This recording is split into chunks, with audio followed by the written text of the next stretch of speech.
You're listening to Theater in College Hoops. I am Subi.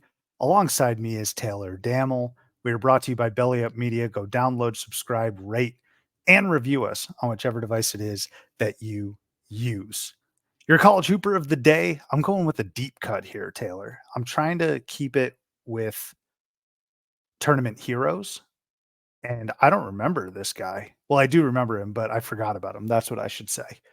Your college hooper of the day is Marcellus Somerville from Bradley. I don't know if folks remembered him. Yeah, Marcellus Somerville. He helped the Braves beat Kansas and Pitt in the first weekend of the dance in 2006 and averaged nearly 20 points per game doing so. Everyone talks about Kansas's upsets against UNI and also Bucknell.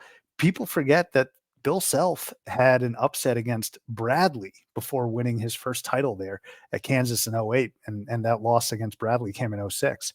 So Marcellus Somerville, he is your college hooper of the day. Check out the website at theaterincollegehoops.com and make sure to follow me at CBB Theater to find out where the theat is. You should also follow Taylor at Taylor Dammel. Let's open the curtains. Taylor, Talk to me.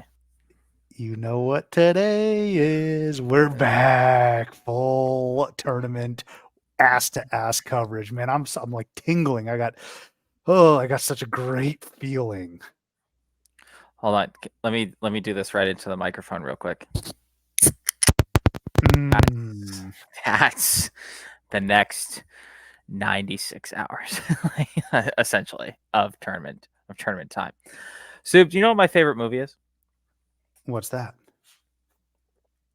It's a Wonderful Life. Do you know what my Yes, I second do know favorite that movie is? Do actually. you know what my second favorite movie is, though? Oof. It's I something should I quote. for us I being like quote. pretty I much quote. best friends. But I'm not like a huge movie guy. But like, I quote it all the time in my regular life. It's Miracle. Oh yeah, that's true. That's actually like that's a part of how you met your wife too. Sure. Yeah.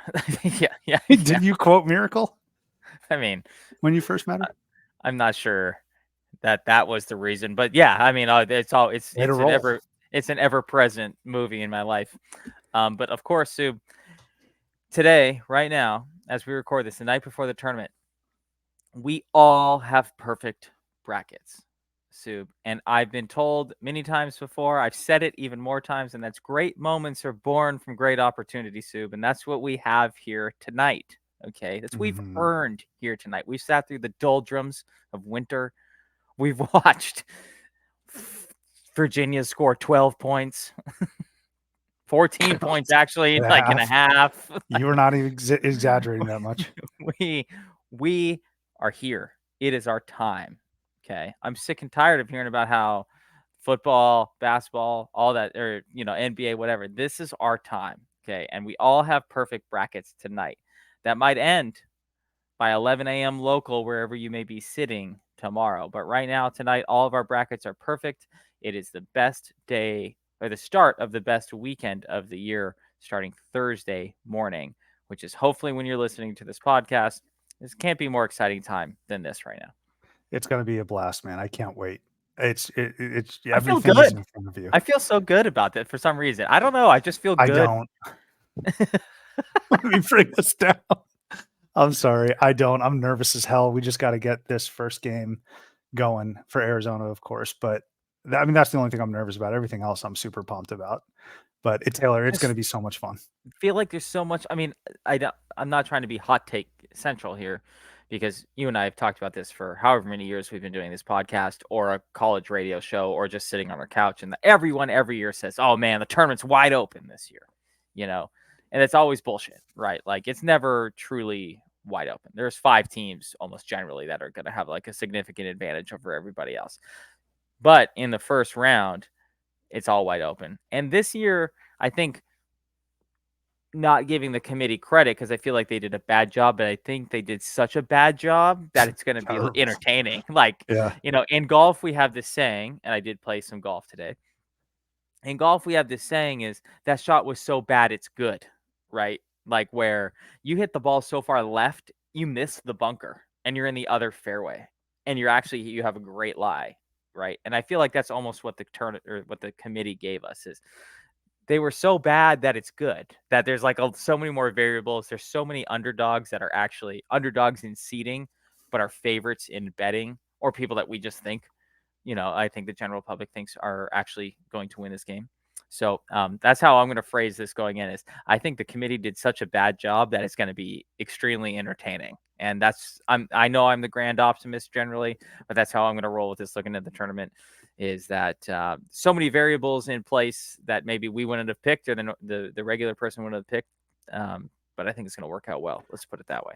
I told you the tournament last episode, the tournament is for the fans. Okay. So what the Yeah. committee should have done when Adam Zucker was grilling them or whoever was grilling them on selection Sunday, instead of doubling, tripling, quadrupling down on their terrible seedings and including Virginia, they should have just been like, look, at a high level, and Virginia's inexcusable. They can't say anything because just was not an enjoyable game to watch. And we're going to recap briefly the first four. But what the committee should have done is take your route, which is to say, yeah, we did a terrible job, but this is going to be entertaining. I know a lot of you are salivating at the mouth for some of these matchups. So we're going to get through all of our bracket predictions and we're going to publish our official brackets first thing to this morning. Actually, they've been published. So we're recording this the night prior, but our brackets have been published. But before we do that, Taylor, real quick, this week in Theat, leveraging the journal yet again, not a ton, Yes. but March 20th, 2022. Okay. More hoops as the round of 32 wrapped up. Insane game between Arizona and TCU. Arizona was up 9 with 7 minutes to go. Then TCU went on a 12-0 run. Ben Mathurin and Koloko were unbelievable, and Arizona won in overtime. I can't deal with watching this team. So that's certainly something to put out into the atmosphere later today as they go up against Long Beach State. And by the way, Eddie Lampkin had a really nice game for Colorado last night in a win over Boise State. So that's from March 20th, 2022. And then not much else from last year. I did see Wes Miller in the Cincinnati airport, though. I made a note of that. So Wes Miller and the Bearcats were not in the tournament last year. They're not in it this year. And Wes Miller was hitting the recruiting trail hard. I think they won a buzzer beater, though, in the NIT last night. So he was busy doing that. But Wes Miller, I saw you in the airport March 20th of last year. And then the 21st, so like this day exactly a year ago today, there were no hoops, I don't think. So that's this week in Theat. Dude, that TCU game, truly one of my least favorite basketball games I've ever watched in my life. Gut wrenching. Like, which that actually featured one of the best singular highlights of my entire basketball fanhood, and that was Ben Matherin's dunk in that game. Truly an incredible dunk, but also one of my least favorite wins for sure, but least favorite games I've ever watched in my life. The stress level was high. And if I remember correctly, that was like one of the last games of the day, too.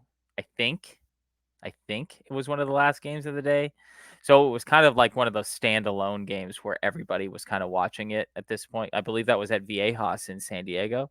I feel like it was, at least. Maybe I'm wrong on that. It was. Yeah, right. And so just painful to remember that game. I mean, painful to remember what happened then the next game as well. But yeah, that game, for some reason, that's just always sticks to me. Like literally one of my least favorite games I've ever watched. Horrible game, despite the fact that it did give us a Ben Mathurin poster. And I actually didn't mind losing to Houston. Houston was really good. And it was Tommy Lloyd's first year. Like Houston was a really good team. But that was this week in Theat. Taylor, let's get on to a brief recap from the play-in games. Okay. So tough start for you. That's all right. You went 1 of 4 in terms of predictions. I went 3 of 4. What stood out to you? We've already alluded to Virginia's abysmal performance last night. Colorado defeated Boise State. And then we had an overtime game, which included Grambling and Montana State. And then also the Wagner Howard game was really good. The 3 games out of the 4, we actually had theater. I was able to tweet theater in Dayton. But what were some of your takeaways there? Yeah, I mean, we don't have to go too much about Virginia, and I know that making the tournament or whatever we want to call the playing games doesn't mean that you're gonna just because you're doesn't mean you're gonna play well or play bad. But boy, there's not a lot of defense for Virginia. Nobody thought they should have got in anyway, and then they got in and played what could have been the worst goddamn basketball game I've ever watched in my life. I mean, that was painful. Mhm. There's no excuse for the committee on that. Like, that was bad. At least the committee's got do you think the committee called Tony Bennett was like, "Dog, come on." Like, No, they shouldn't, because Tony Bennett was probably just like, "Why did you do this?" yeah, Like, right. He's like, "I didn't even it's want like to be here." it's like NFL front offices being like, "Come on, Jay Cutler." Jay Cutler's like, "What? This is your fault." Yeah, right. That was painful. I'm happy they lost, to be honest with you. I don't Yeah. feel any particular type of way about most teams. But I was actually happy they lost because I was like, listen, they didn't deserve to be here. And they made like a run for like 2 minutes in the second half. And by a run, I mean like it was the only 2 times I think the entire game they scored in 2 possessions in a row. And I bet you that's not even that like hyperbolic of a statement. Like, I think that's probably pretty accurate. And I think they cut it to 13 at one point. I was like, please don't. Like, don't do this. You're not even deserving of this. So, happy they lost. The Howard game ended up being very good Mhm. at the end. Great run. Howard went on like a 12 or to nothing type of run They at the fought end of back. the game. Yeah, something like that. 12-1, 13-2, something in that range. That game was great. Of course, the spread was 3, and the game was decided by 3. So shout out to Vegas on that, of course. I was wrong on that, which is fine. Boise State kind of unfortunately, Boise State kind of gave us well, actually, let me go back to Colorado State didn't play all that well, quite honestly, No. either. You know, they were just kind of winners by default. And kind of the same thing I thought with Colorado here tonight, where it's like Boise State picked a very bad time to play their very worst game of the year. Tyson Degenhart had his worst game in the last 2 years, Yes. probably. And what a poor time to do that. So the thing that I thought was interesting, and I only got home, to be honest with you, halfway through the Montana State game and You're Grambling ruining our game. credibility, dude. I know, I'm sorry. The game started goddamn 3:00 here. Okay, like I can only do so much here. But the two things that were surprising to me is we had I thought all the games were going to be slow. We were right on 2 of them for sure. But that game was real quick. 88-81. I know we had overtime. And then I thought it was really funny when Jay Wright on CBS Sportsnet last night, as it related to Wagner, because Wagner ended up scoring like 74 points. They hit the over by like 20 something points. And the first thing that Jay Wright says is, "God damn, Wagner, why'd you play so fast?" So I was like, okay, that made me feel better about my prediction of the game being super slow and it not being super slow. Good coaching on the part of Wagner they clearly saw something to say, hey, get out and run, even though 74 points isn't getting out and running or however many they scored. But I thought that was pretty funny when he was like, yo, why? That was not what was expected. Why'd you play so fast? So, Yeah. yeah, none of these teams are I have no confidence at this point in any of these teams, though, to be completely honest with you. I thought there's always been someone to come out of the play-in, and I think at this point it's got to be Colorado. That's the only one I see Yeah. maybe doing this. I don't know. What are your thoughts? Matchups are going to be critical. I mean, I didn't really think UCLA was going to make much of a run after they had to claw back and beat Michigan State. I think they had to come back in that game, and they did, and they ended up going to the Final Four.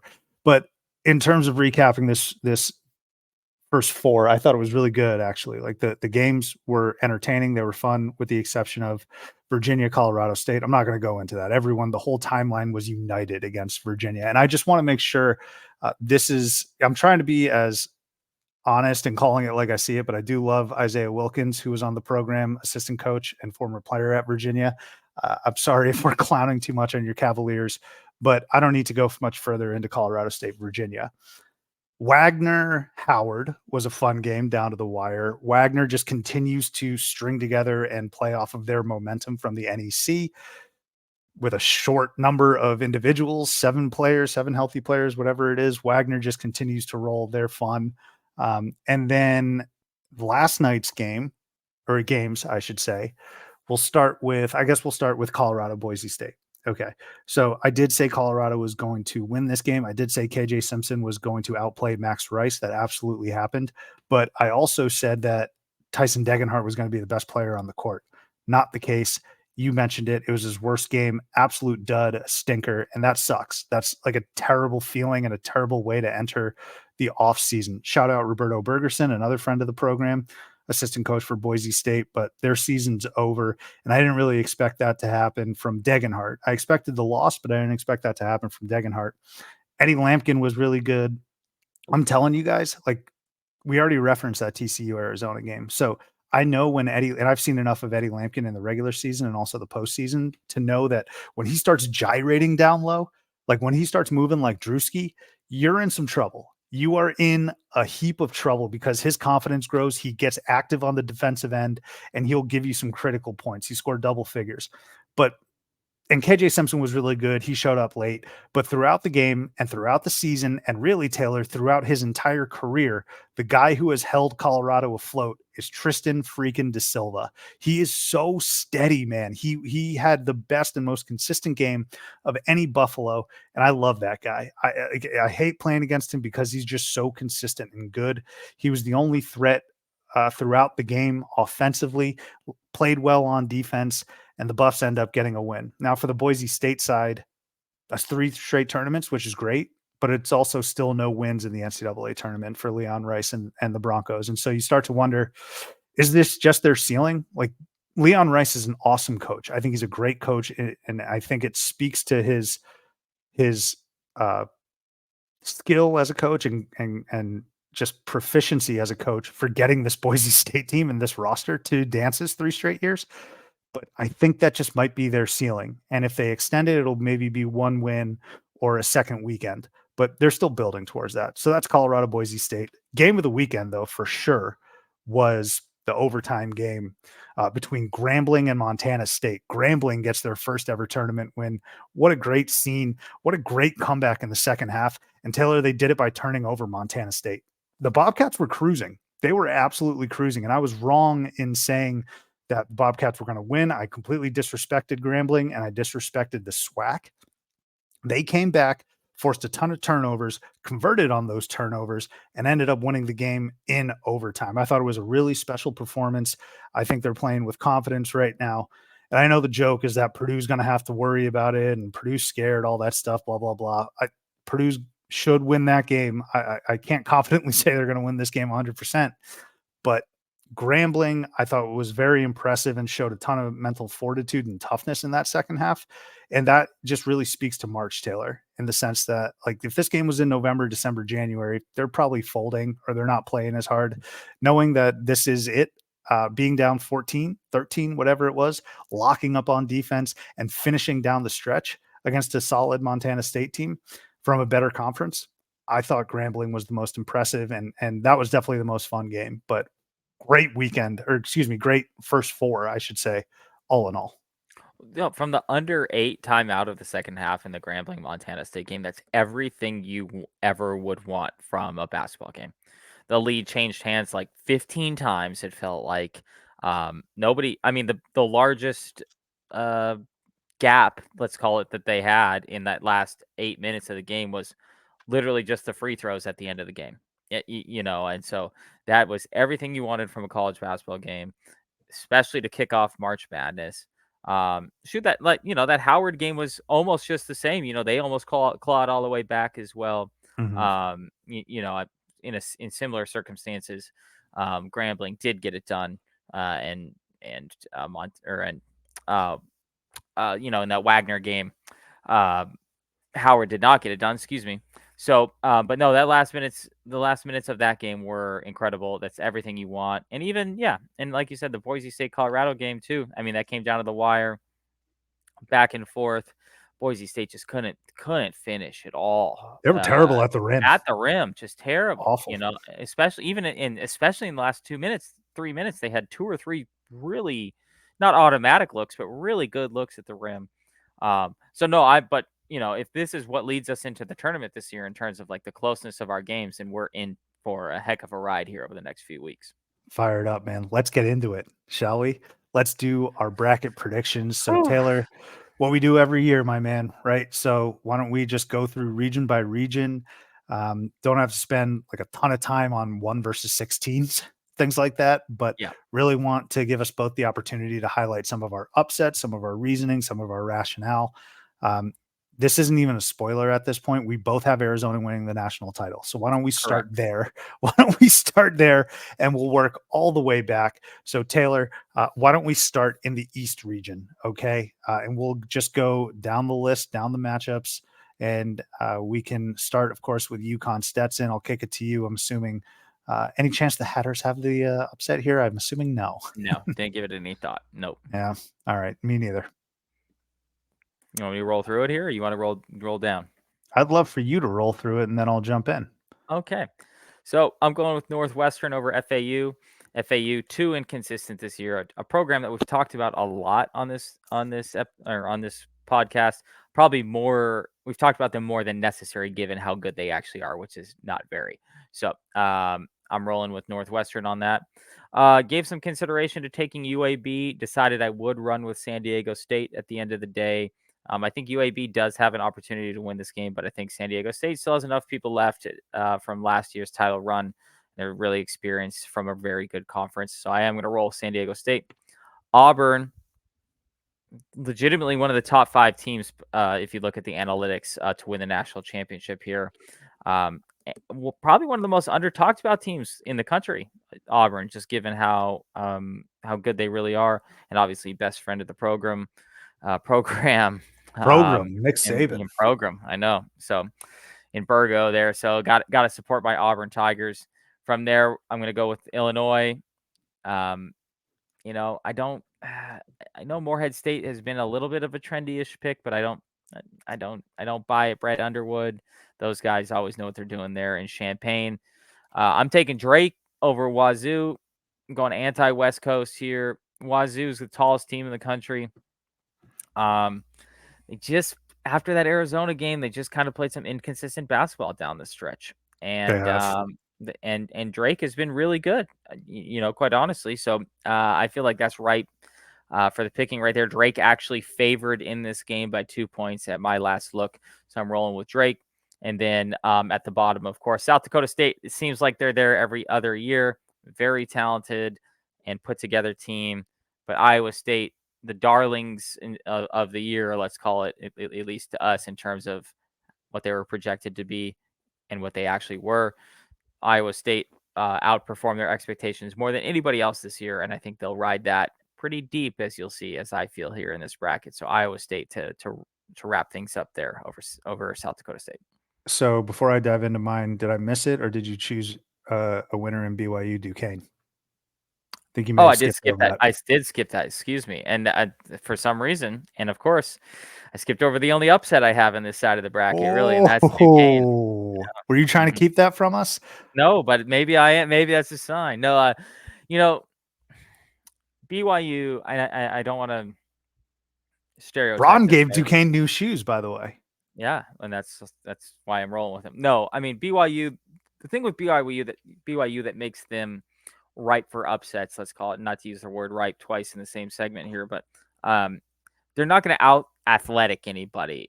And during the year, that's great. But in one tournament game, if you're not hitting everything you need to hit, then that becomes a problem. I watched a decent amount of BYU basketball this year. I don't know. For me, nothing clicked with me that I could hang on to them and be like, oh yeah, they're going to go, so far here in the tournament. An 11 seed has won, I don't know, whatever the status, 29,000 years in a row. 11 seed is beat a 6. And that's going to be one of mine this year is Duquesne over BYU. Okay. So, of course, I'm going to take UConn over Stetson. Great run for the Hatters, though.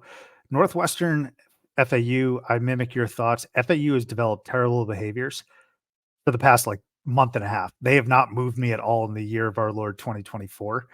Whereas Northwestern has. I think they've racked up some good wins. They have a win over Purdue under their belt. I will say the John L. Davis and Boo Buie matchup is going to be a lot of fun. And then Vlad Golden is going to be critical for FAU, but I think Northwestern will find a way to win this game. And don't forget about a guy like Ryan Langborg, man, who's been here. He was literally there last year in a Sweet 16 for Princeton. He's going to be an X factor. So I like Northwestern in that game. SDSU, UAB, I went back and forth on this, but I think I'm actually going to take UAB here. I have a lot of respect for SDSU. I think they're great, but I think UAB and Andy Kennedy right now are rolling on a complete hot streak. And while SDSU performed admirably all season and they have avoided like a runner-up hangover and they played well in the Mountain West tournament, I think I'm just going to go with the momentum pick here. And then the winner of that gets Auburn, right? Who everyone is saying is going to potentially go to the Final Four, or at least the Elite Eight or Sweet 16 to play UConn. And so when you have SDSU, a UAB, you might losing, I'd assume, to Auburn. Might as well go with the underdog there in the 12 seed. So I'm going with the Blazers. Auburn, Yale. I'm seeing a lot of Yale over Auburn picks here. That's floating around a bit. I don't buy it. Everything tells me that Auburn is an elite team. They just have been paired up in a gauntlet of a region with Iowa State and UConn. And we alluded to this last episode, Taylor, about how people are always saying, well, Auburn could be a Final Four team. Absolutely. But the path to getting there is very difficult. So, spoiler, I don't have them in my Final Four, but I certainly have them beating Yale, a Yale team that probably should not be in the dance and went toe to toe, had to be taken to the absolute edge against a bad Brown team. Give me a team that just played terribly in their conference tournament, in their conference title game.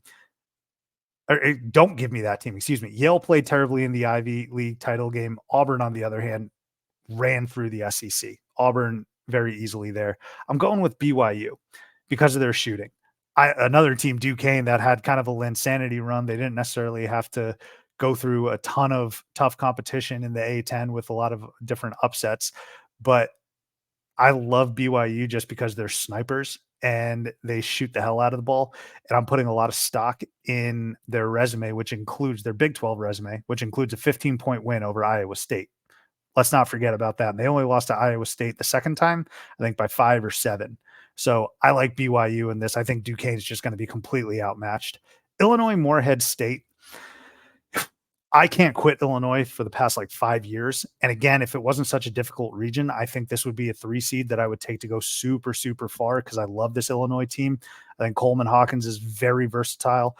I think Marcus Damas can fill it up, and Terrence Shannon is playing at an All-American level. They're going to win this game against Morehead State, but I think it's going to be a little painful for Illini fans in the beginning. It usually is for Illini fans, it seems like, the Brad Underwood in the tournament.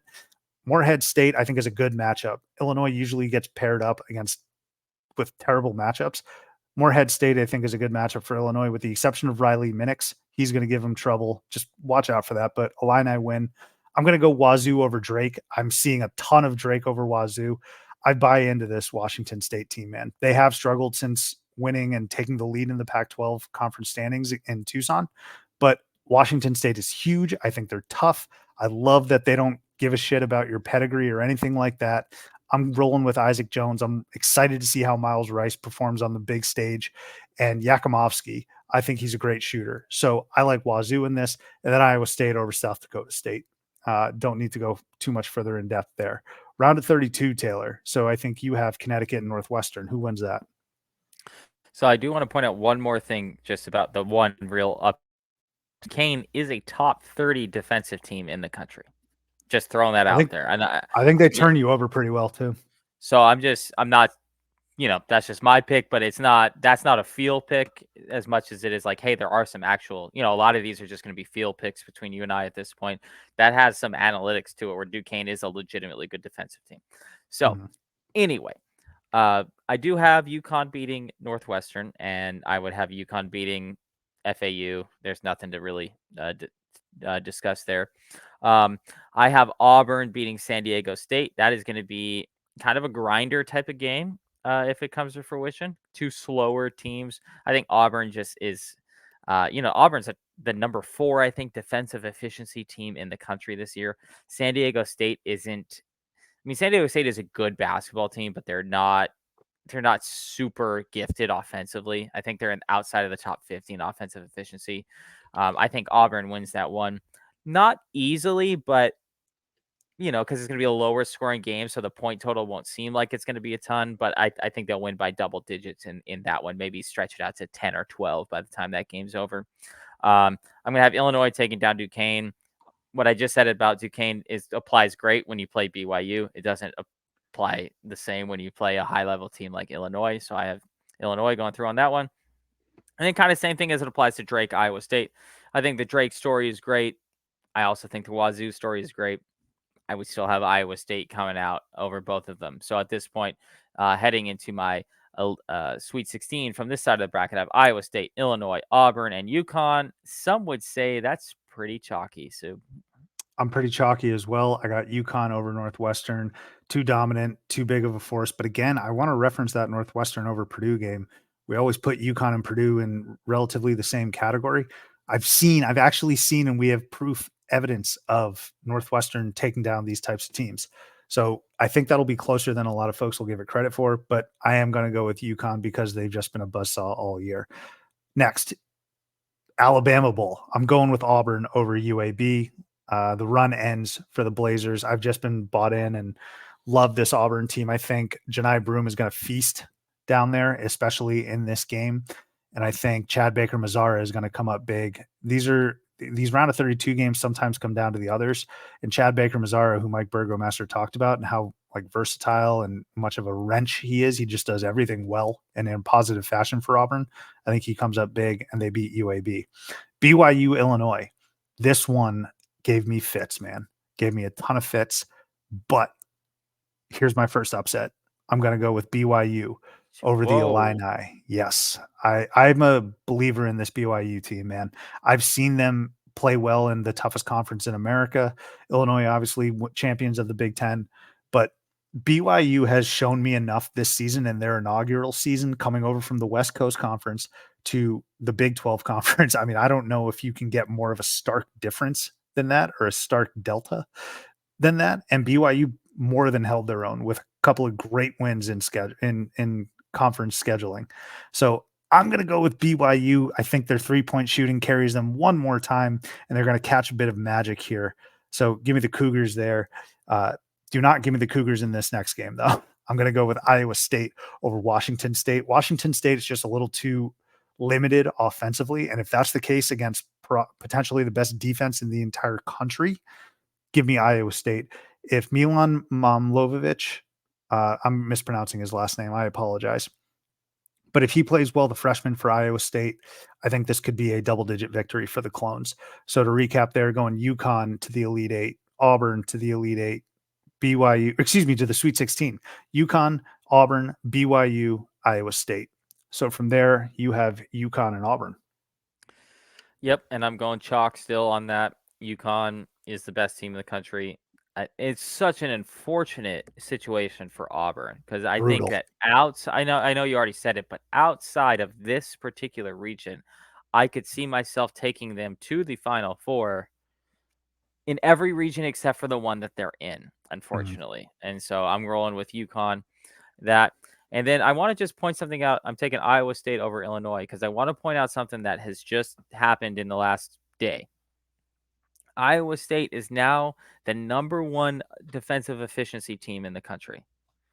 Oh, even over Houston, which Houston's been the number one defensive efficiency team for 5 straight years, essentially, it seems like at this point. So that's how good Iowa State is defensively. So I'm rolling with Iowa State over Illinois. The problem that Iowa State is going to have in this tournament, and it's not that they've necessarily had this problem all year. I mean, they have had this problem all year because these are the stats, right? But they're offensively not elite, especially shooting from deep. They're not elite. So the problem is they have to play well defensively.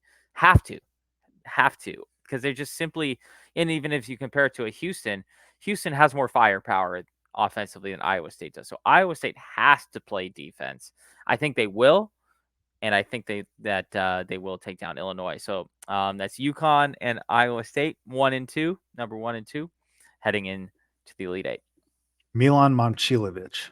I There you go. apologize. That's the pronunciation. That's the Yeah, name. what the Yep. you didn't get that top of your head, Soup? Come on, man. Sure. Well, I mean, if I'm picking them to go this far, I need to be locked in. I'm trying. Okay. You didn't watch Okay, the true. Montana State Grambling game. I can't pronounce Milan First half. I didn't watch Momcilovic's the game. first half. I didn't No watch the one's gonna first listen half. to this pod Okay. anymore, man. We need to be sharp. Fanta called Colorado the Rams in a tweet. He since fixed it. We're all messed up. I think We're we need a good scrambling. night's We're rest. scrambling. Yeah. Yeah. I'm gonna take UConn over Auburn. Again, best team in the country. Tristan Newton's going to come to play. He's going to be amazing. I just think they have way too much firepower for Auburn. And I think Donovan Clingan can do a great job on Janai Broome. And Alex Karabrand is going to do a great job on Chad Baker Mazara if that's the matchup. Cam Spencer, by the way, Cam Spencer was so close to being a 50, 40, 90 guy. Do you guys realize how absurd that is and how outrageous that really is? He's such a good college basketball player, and he fits the Joey Calcaterra role that they had last year, but way better. Like Cam Spencer's a way better player than Joey Calcaterra, no disrespect. Connecticut's just an absolute wagon. And this is one of those deals where you look at your bracket, Taylor, and you say, nothing like if Auburn wins, then and UConn goes home, then you say, okay. I mean, I saw nothing from UConn all season to take me to this point, except for it's March. Like I can't do the narratives. I can't do the it's March. Like I see this matchup and I pick a winner based on what I've seen. And Auburn has not beaten a KenPom or a ranked top 25 team, I think, with the exception of Alabama once this season. That's a little troubling. Give me when you're going up against the best team in the country, potential dynasty in the making. Give me UConn. BYU, Iowa State. This is where the run comes to an end for the Cougars. Big 12 rubber match. BYU has given Iowa State fits. This is going to be a classic game. I'm glad you brought up their defense. I mean, how can you not?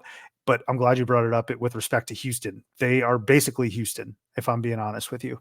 So I think Iowa State will lock down and absolutely suffocate BYU and their shooters, and they're going to move on to the Elite Eight, where we both have them facing UConn. So UConn, Iowa State, who is winning the East region? Iowa State. Oh, okay. Good for you. So this is where I'm going anti-trend here. The Good. only games that UConn lost this year, which there were only 3 of them, the opposing team just shot the hell out of the ball from 3. And you just heard me say that Iowa State is not a good shooting team from 3. But this game tonight, on this night, Yeah, is when Iowa State is going to shoot the ball well. They pester you on defense for sure. And really, this decision of me taking Iowa State is about 2 things.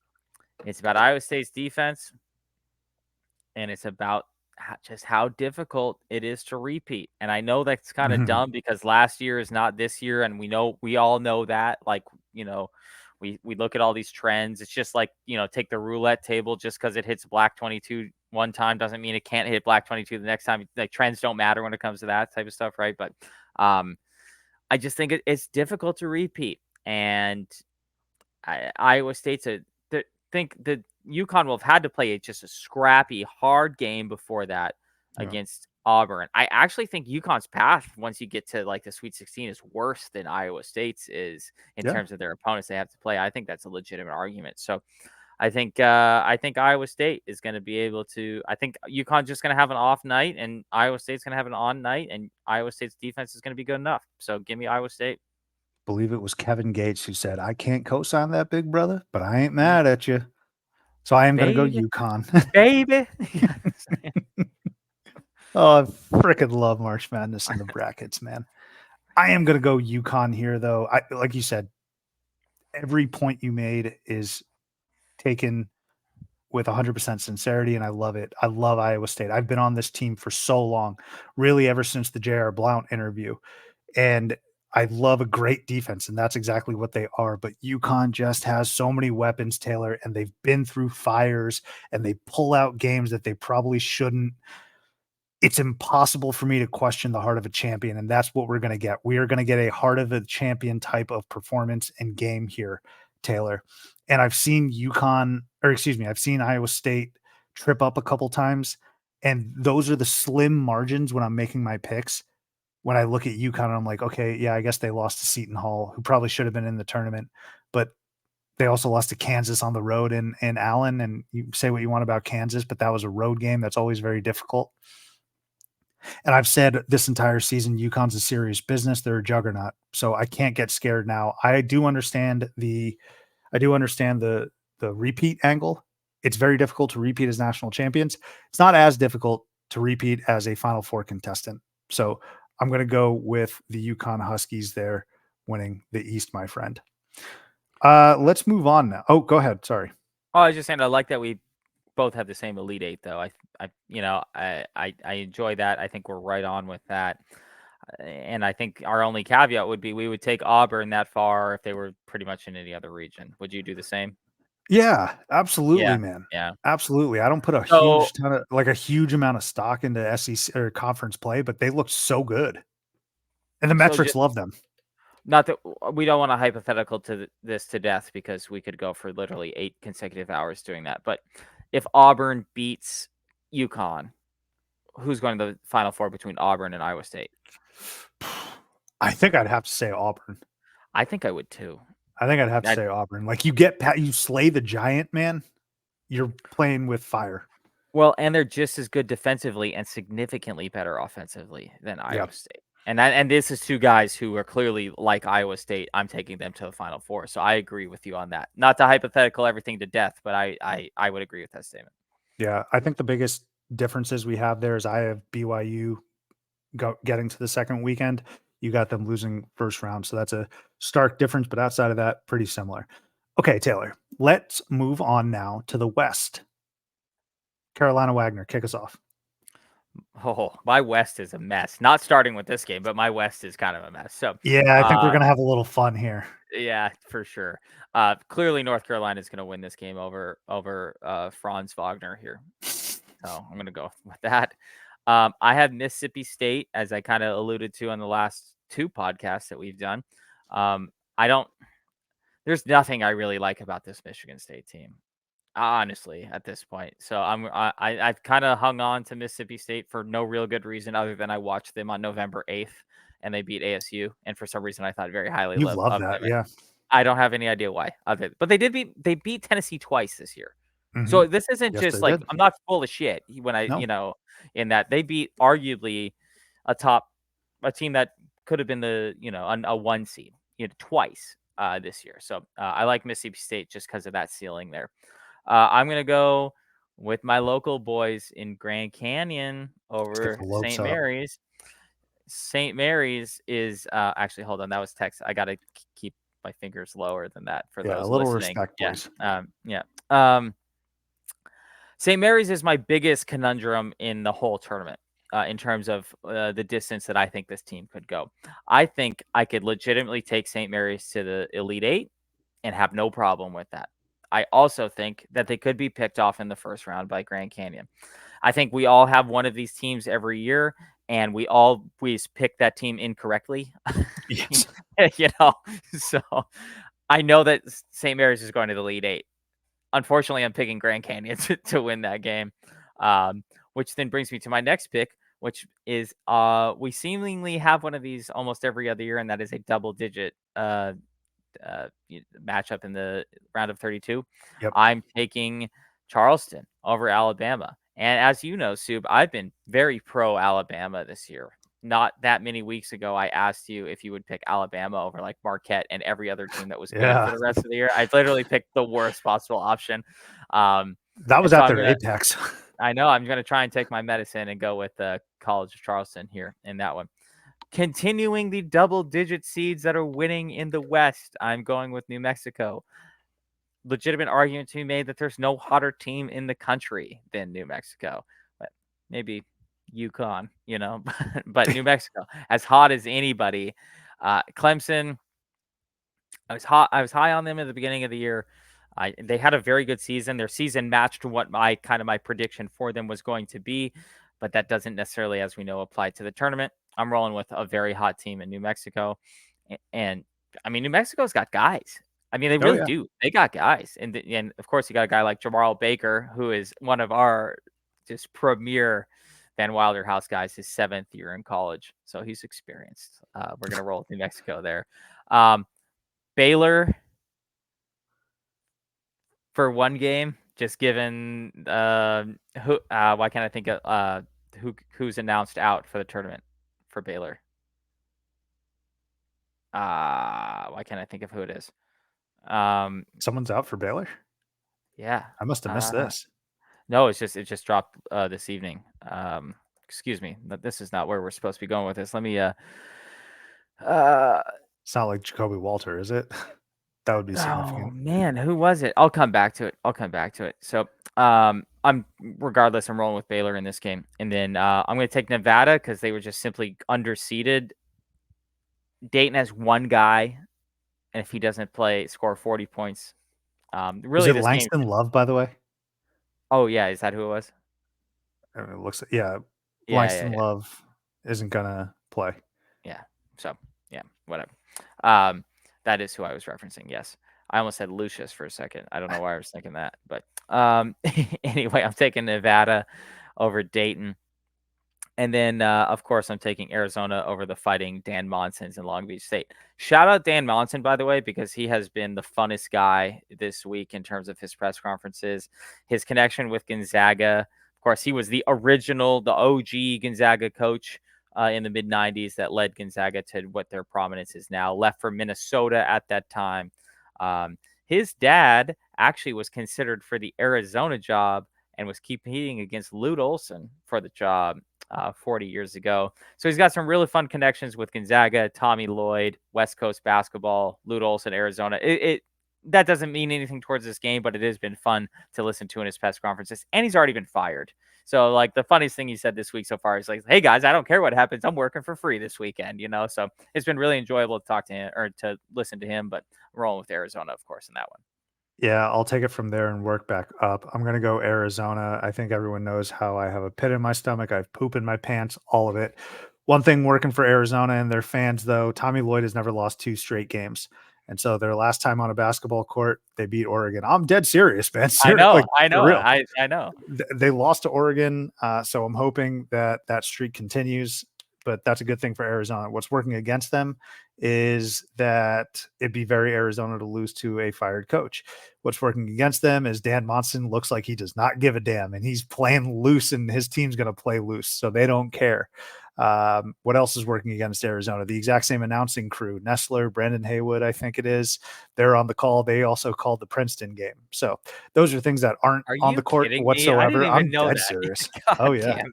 Oh yeah, buckle up, baby. I'm looking for anything to reaffirm my doubt, but I am going to take Arizona in this game just for the love of God. Nevada Dayton. I'm going to go with the Wolfpack. Too much firepower. Dayton hasn't beaten a quality team pretty much all season, and Nevada is a quality team. I think they're criminally underseeded here at 10. Jared Lucas is phenomenal. I think Blackshear is really good. Steve Alford has done a nice job in Reno after kind of being let go unceremoniously at UCLA. He only had really one good year at UCLA, I would say, 1 or 2. But Nevada is a really strong team. So give me the Wolfpack. Side note, Will Baker's down there at LSU. Imagine this Nevada team with Will Baker still. They'd be really, really good, as if they aren't already. But I'll take the pack in this. Baylor over Colgate. I know you guys know how much I love Matt Langle. This is going to be a close game in the first half. Baylor's going to end up pulling away. But I think Baylor has been on the other end of these upsets before when it comes down to it. Like, they lost to Yale one year, they lost to Georgia State one year. Again, this was all before Scott Drew got over that title hump. So I'm going to take Baylor here. Offense is too potent. New Mexico, Clemson.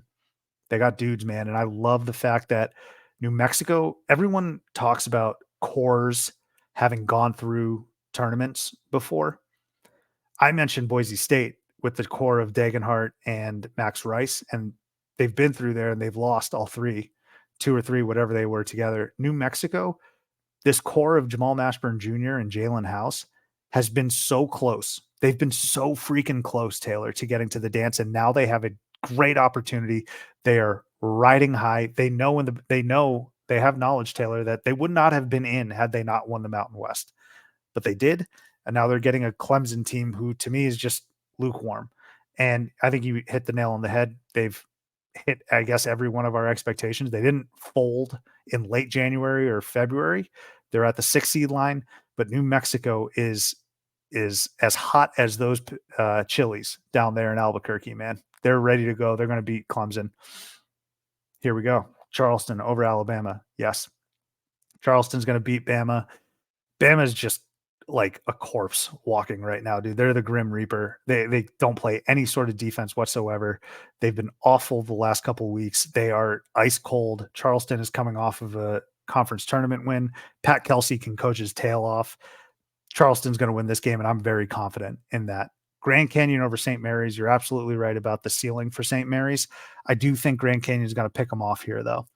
And I think the line is only like 5.5 or 6. Grand Canyon has stacked a ton of wins. Shout out Casey Shaw. Shout out Mark Rogers, friends of the program.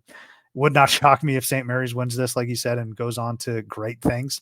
But I'm going to take the upset here with GCU. Mississippi State, Michigan State. I'm going with Mississippi State. Everyone wants to talk about Keisei Tominaga being like this new name on the that you need to get excited about, or that's going to captivate the country. And he very well could. There's some other player like DJ Burns. Everyone wants to do that, but I think there is some silly motivation behind that, just because like everyone just wants to sort of make a caricature of these guys, when in reality, DJ Burns and Keisei Tominaga are very good players. But you know who else could captivate the country, Taylor? That is Josh Hubbard from Mississippi State. I think he can go toe-to-toe with Tyson Walker. And when you're reliant on AJ Hoggard as a Michigan State fan, that's a dangerous, dangerous game. I trust Tyson Walker to show up. I don't know if Michigan State's front line is going to show up. I think Mississippi State will show up. We'll see what Tolu Smith we get. Is it going to be a great Tolu Smith, or just is he going to be another dude? But I'm going to take Mississippi State here in a very tight one, because I think Josh Hubbard is going to put them over the top. And Taylor, when it comes to Michigan State, at this point, I got to believe what I've seen all season. I'm done with it's March, it's Izzo, it's March, it's Izzo. I'm not buying that this year. Okay. They went to overtime against Kansas State last year, I think, in the round of 32 and lost.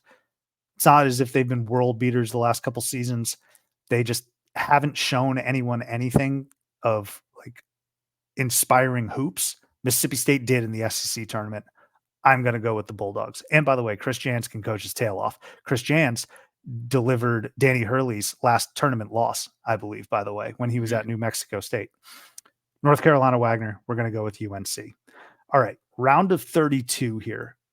So I think actually we have the exact same picks thus far. Yeah, you're right. Yeah. Mm-hmm. Carolina, Mississippi State, who you got? I'm guessing we're going to stop having the exact same picks about right now. Okay. So give me Tolu Smith. Give me Josh Hubbard. Give me Mississippi State. Now, I can't remember the exact stat, but a 1 seed hasn't made the second week in like 4 of the last 6 or something dumb like that. And again, trends don't mean anything as it relates to this stuff, but I have been low on UNC, as we all know, all year.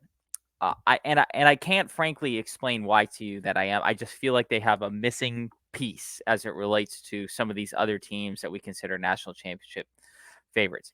And I think I've just locked on to Mississippi State. The fact they have 2 guys inside and out that can score the basketball at a high rate. And that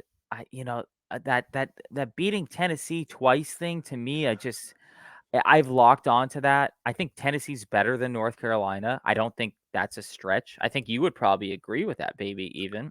Well, just real quick, Carolina does have a head-to-head win over Tennessee. That was way back then. This is I true. think today Tennessee's better, but it should be called out. That's true. Thank you for keeping me honest there. But there's just something about this matchup that I just feel is really, again, let me use the same phrase again, ripe for the picking as it relates to the underdog. I feel like we know that they're the worst 1 seed in the West. We know that the other 1 seeds were locked in a month ago, and I just feel like, you look at the odds. Arizona has higher odds to win this side of the bracket than North Carolina does. So not even Vegas is ultra confident in North Carolina by any means. So I just have a feeling for this. So Michigan or Mississippi State will probably lose by 45 now that I make this pick. But it's what I go back to last week or last episode when I say if I change this pick and Mississippi State wins, You'll never forgive I yourself. will be so pissed at Yeah, myself, right? So I I'd be just have pissed to at roll. you. I have to roll with it at this point. So we're going Mississippi State. I'm going to go Grand Canyon. We're going to keep it local here over Charleston. Um, Grand By the Canyon, way, they're not. real quick, before you dive into that, that means, Yeah. folks, Mississippi State or Grand Canyon is going to the Elite Eight in Yes. Taylor's bracket. That's awesome. Yes. Yes. Yep. I mean, it does happen every year. It's not I mean, far-fetched whatsoever. right. It's just cool to say out loud. You just got to pick one from one of the regions, and again, it's like you always pick the wrong one, but that's the one I'm picking this year, And that also means Grand Canyon will be a win away from going to the Final Four. I'm not getting too in their own barn, I should say. I'm not getting too far ahead. I'm not stealing your thunder. I just want to make sure I just want to make sure that the theater goers are understanding. Watch Grand Canyon make the Final Four in Phoenix and beating Arizona. Well, that's going to happen. Yeah. Disaster. That'll happen. Yeah, probably. So I am going to go Grand Canyon, which then will, again, of course, pit them against Mississippi State. I'm going to go New Mexico. We're going ultra West Coast, just tomfoolery here at this point. So I'm taking New Mexico. Baylor is awful defensively. They're almost as bad as Alabama is. So the reasoning applies just the same there, as it applied to Charleston as well. So I'm going New Mexico. I just don't like. I know that we could get the Drew Bowl here, which would be really enjoyable, and I would love that matchup. That would be a lot of fun. I've never really latched onto this Baylor team in any way. Obviously we talked about an recent injury they had, but they're just so bad defensively that I just can't get behind them. So we are going to roll New Mexico there, of course, and then we're going to take Arizona over Nevada, just simply because Arizona is better than Nevada. Not a lot of explanation there. So I love those picks, but this is where we finally diverge, and you called it. But I'm going to go with Carolina over Mississippi State in a very tough game. Carolina's defense is going to travel. I think Carolina was playing some of the best defense we've seen in a couple of years at one point during the season. And I think they're going to be able to channel that here for this game. Mississippi State struggles from three. They're a bit disjointed and clunky sometimes on the offensive end, and I think that's going to feed right into North Carolina. And I talk about cores again, RJ Davis, Armando Bacot. These guys have been through true battles. Okay. Paxton Wojcik feeling himself now after that Skims commercial. That doesn't really have anything to do with anything, but he's there as well. I mean, Cormac Ryan could give you a crazy game, and Harrison Ingram might be able to step up and he can defend potentially Josh Hubbard or whomever else on Mississippi State that's giving him fits. I just like Carolina's dudes a little bit more than Mississippi State, and I'm going to take them to win this matchup. GCU, Charleston, staying with GCU. We're back on track now, okay? I am going to go with GCU. I just think what they have going right now is something very special. They just need to limit the turnovers. It's the same thing against St. Mary's, and it's going to be the same thing against Charleston. They turn the ball over way too much. If they can take care of the ball, they will find success. And I think they do that against Charleston. New Mexico, Baylor. I'm going with New Mexico. Again, a lot of this is momentum, and I think New Mexico has it. And we see so many times, Taylor, I don't know what the exact stat is, but so many times an 11 seed is going to make a run. Just depends on which 11 seed you take. I think it's very clear. Like, I'm seeing the bracket pretty well. I think it's very clearly this New Mexico team right now because of the momentum that they're playing with. And I mentioned two guys in Jamal Mashburn Jr. and Jalen House, and they've been tremendous. Donovan Dent burst onto the scene very early this season. In the first couple weeks or so, he's going to continue his elite level of play. Don't forget about him. I like New Mexico to push the pace and dictate their offense against Baylor, and I think it's the end of the road for the Bears. Nevada, Arizona. Taylor, this is going to be the toughest game. If Arizona ends up going to the Final Four and winning a national title, which we both are going to say is happening, I think we're going to look back on this game, Arizona, Nevada, as the toughest game. I think it's going to be like a TCU type of game in the round of 32, which I referenced at the top of the episode. Nevada is freaking good, man. They are very good. They can beat you in a variety of ways. There's the revenge factor with Steve Alford, who he won't say it, but he hates Arizona. Like it's very him and Sean Miller had battles. He might hate Sean Miller more than Arizona, but he hates Arizona too. Jared Lucas, he probably hates Arizona too from his days in Oregon State. And Jared Lucas has experience in going to the Elite Eight. This Nevada Arizona game is going to be a bloodbath. I think there's going to be different runs throughout this game, and it's going to be up and down. It's going to be very nerve wracking for both fan bases.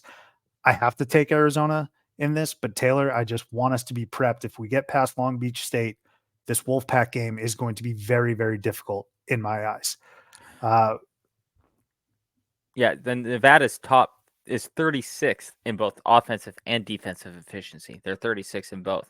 So, which means to me, they're not necessarily elite, but they're extremely consistent across the board. If they're not going to, if they have the ability to beat you in multiple ways, right? If they're not playing well offensively, they're good enough defensively to fall back on that, and vice versa. So, yeah, I understand you 100% on that. And I've just seen. Sorry, Taylor. I've just seen Nevada so many times this year, late night, where they just find ways to win, and they're so potent sometimes, right? And when you have like, what do they have? Like 24 wins on the season, something along those lines. They're good. Like I just keep saying how good they are and how stout and solid they are, and they're criminally underseeded. Like this is not your average 10 seed. Well, and I don't love Steve Alford by any means, but I mean, he's coached at New Mexico, UCLA, and Nevada. Not small potatoes as it relates to coaching. I mean, New Mexico and Nevada aren't world beaters, but they're very high level basketball programs.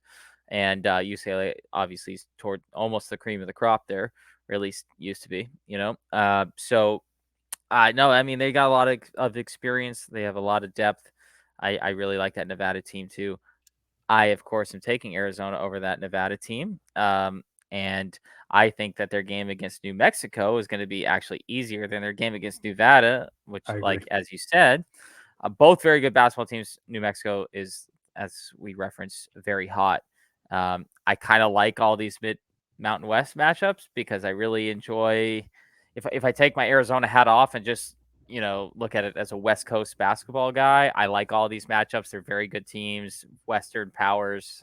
So I like that, but I am going to take Arizona over former Arizona player, as well as like 17 other schools.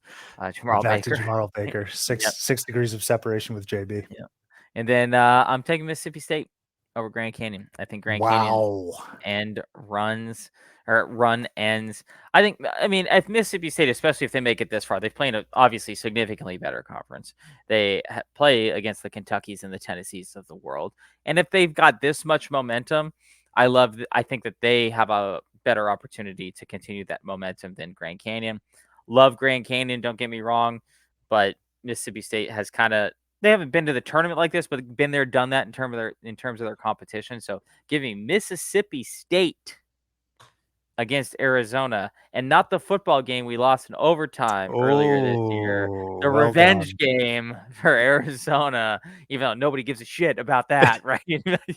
By giving Arizona and Mississippi State in the Elite Eight. I didn't even think about that. Well, no, but nobody would. It was at 3 a.m. Well, no, wasn't that in Starkville? Well, it went to overtime, yeah, right? And yet it was still at 3 a.m. 3 a.m. All right, yeah. I'm going to go with Carolina over GCU. The run ends. It stops there for Bryce Drew. Another tremendous season, though, for the Lopes. Just too much defense again for North Carolina. I think they will turn GCU over. The Lopes are just going to be outclassed, outmatched, and RJ Davis is going to have a tremendous game. But that point guard matchup between RJ Davis and Tyon Grant Foster is going to be special. That's going to be a lot of fun. And I think Tyon Grant Foster is another name that you guys need to get familiar with here as they make their run. But I'm going to take the Heels. Then I'm going to take Arizona over New Mexico. I agree with you that this is going to be an easier matchup than Nevada. I think Arizona will have just escaped from a very difficult game against the Wolfpack. They'll have a few days of rest. Then they're going to get back at it. They're going to be juiced. They're going to be energized. You could say the same thing about New Mexico, but I think they're just going to run out of gas. Basically, GCU and New Mexico, like the Cinderella run is over, and that's usually when we see around the Elite Eight, the cream of the crop really come. And so I know you have Mississippi State but that's going to set me up for the Caleb Love Custody Bowl, baby. Carolina, Arizona. I cannot wait for that. But with, obviously you're going to take Arizona over Mississippi State. Any rationale behind that? No, I just think they're Arizona at this point is more talented. I mean, they are, more Yeah. talented. Yeah, that's gonna. I think, Caleb Love is the talking point of this team. Pac-12 Player of the Year. His game, against North Carolina. North Carolina is really, from a basketball standpoint, what I would root for to see in this game. That Caleb Love versus his old team, of course, is going to be could be one of the best, headlines of the whole tournament.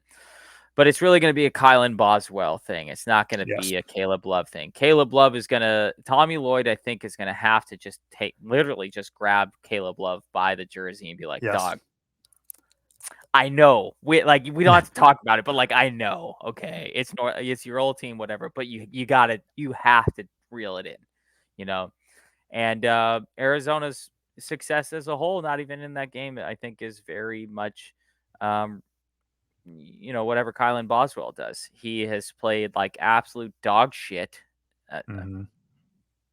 in all of Arizona's losses, really, Yes. We fortunately, Arizona has the best sixth man in the country in Jaden Bradley. So says the analytics. And a guy like KJ Lewis as well is right there as one of the most efficient bench players in the country. Tommy Lloyd's Arizona's success in this tournament, especially as it relates if they play North Carolina, is he's given Kylan Boswell a very long leash this year. And Kylan Boswell has a very high ceiling. His floor just happens to be almost lower than it was last year, interestingly enough. So if Kylan Boswell's not playing well, he's got to give the hook to him quickly, knowing that he's got two very capable guards on the bench, especially as he takes on RJ Davis and the like and Elliot Cadeau. So there's no room for let's just see how this plays out for 3 or 4 minutes. If Kylan Boswell misses 2 shots and turns the ball over, then get him the hell out of the game and let's get Jaden Bradley in there. There's no room for that at this point. Yeah, it's going to be a huge game for Boz actually throughout the entire tournament. But I have Arizona over Carolina. Let me tell you something. That big man matchup, Ballo versus Bacot. Good luck carving out space for both of those guys. That's going to be so much fun. But I think Arizona will end up winning that game. I think Caleb Love will show up after maybe a few chuck shots or a few force shots in the beginning. But I got Arizona moving on to the Final Four. Before we move on, is it one of those situations where we kind of hope that Caleb Love misses his first 2 shots? No, absolutely not. I want him to go scorched earth, dude. So he doesn't go Nick Young on everybody, makes the first one. And Nah, man. If we're in the Elite Eight with the chance to go to the Final Four in Phoenix and Caleb Love gets to play against his old team, I want Caleb Love going Steph Curry. I'm all for it, but suppose we'll see. So out of the East, you have UConn. Out of the West, we have Arizona. And that's for both of us, by the way. You have Iowa State. That's my fault. Correct. Okay. So out of the East, the 2 seeds coming out of the West and East. Yep. I have UConn and Arizona. Let's move to the South now, Taylor, and keep it moving. Houston, Longwood. You got Houston, right? Yep. I have Houston. Rolling down from that is I have Nebraska ball. I know we talked a lot about Texas A&M ceiling. The problem is their floor has been very floor like this year. Kind of like Nebraska ball's momentum. Maybe we have a new star in the tournament, at least for a round or two. Probably one round there with Nebraska. Here we go again, though, with another 12 seed in the second round, James Madison over Wisconsin. I think we all know at this point that I don't think Wisconsin is a good basketball team at all. I think they're just awful. And I don't have any idea how they were ranked in the top 10 this year. I just have not seen it at all this year with Wisconsin. That ends with James Madison, not scared to play against the Big Ten. And, of course, there is some name play in there, let's call it, with James Madison beating the team from Madison. Shout out to a friend of the program, Travis Church, whose daughter's name is Madison and was trying to pick between Wisconsin and James Madison before the tournament started, and they played each other, and I think that's hilarious. So one of them is Very actually Travis Church thing. it is. It really is. Boy, this is one I struggled with. I really wanted to take Vermont over Duke. I was trying to get myself over the hump of convincing myself. I couldn't. Catamounts, I know that they're here like every year at this point, but I just couldn't take them over Duke. I'm not impressed with Duke this year. I think they're just so inconsistent. They've really almost across the board, every player on their team, not every player, that's a little bit extreme, but they've kind of underperformed. Flip was supposed to be a potential top 5, top 3 pick in the draft. Hasn't really played like that. And of course, he did, pass away in that weight game, which is tough. So, but Very I much alive. had to take Duke. Had to take Duke in that one. Another one I struggled with, NC State, Texas Tech. Ended up taking Texas Tech in this one. NC State is the actual hottest team in the country. Decided to go with Tech in that one. Kentucky, just too much firepower for Oakland. Kentucky could score 150. Their guards are just absurd, and they don't have to worry. This is a game they don't have to worry about playing defense in. The next game they will, though. Going down the line, I am all in on Florida like a Shohei Ohtani interpreter, Sue. That's what I'm going to Oh, tell look at you, that. man. I am Nice set. topical joke. Talk about topical, man. Or maybe it's just Shohei Ohtani. I'm all in on Florida. I really like this Florida team. After a month ago, I said Florida was one of the least watched teams that I had in the country, right? And for you, you've always been a Florida guy, big Florida guy. And so I kind of latched on to that, have watched them some more. Of course, that the injury to Handledon just sucks. Handlockton. Yeah, Handlocked. Yeah, We're having trouble with last names today. That's dude. all right. I'm blowing it. But anyway, obviously he's their best rebounder, best offensive rebounder specifically. But I still like this Florida team. Still one of the most offensively efficient teams in the country. So I'm going to roll with Florida. And I will have Marquette over Western Kentucky. Western Kentucky, I just want to point out to everybody, I don't know how this will apply to the tournament, but they are the fastest paced team in the country. Yes. And they just huck the ball around. Like, turnovers be damned. So this is a game that's either, in my opinion, going to be a blowout for Marquette, or Western Kentucky wins. Like that, I think that's only two ways that this goes. So, but I am going to take Marquette. I feel like they win this game, 98 times out of 100. But Western Kentucky could just be chucking the ball around enough. You're making some really interesting eye movements, and I'm excited to hear where you're going with this.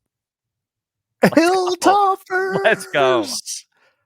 Oh my! Now this was a revelation I had this morning. I was all ready to go Marquette easily, and then I had Florida beating them, and we'll get to that. But Taylor, there's been 3 straight years of 15/2, going back to Ohio State under Oral Roberts over Ohio State. Then, of course, last year with Princeton, Arizona, and then 2 years ago, who was it? Who am I? I'm missing one of the 15/2s. This is bad. I should know this. Oh, St. Peter's over Kentucky, right? So I'm going with the Western Kentucky Hilltoppers, man. You mentioned their pace. I think it's perfect for pulling this upset. Why the hell not? I don't know how well Tyler Kolek's going to play when he gets reintegrated into this offense and into this team. Obviously, you need to play him. I hope he does well, and I hope he's healthy. But Shaka Smart has to reintegrate him after being off for like a week and a half. And that's a lot of time for a very good player to be shelved and to just come in and be great again, or move and operate within the offense. I also think Steve Lutz is a tremendous coach.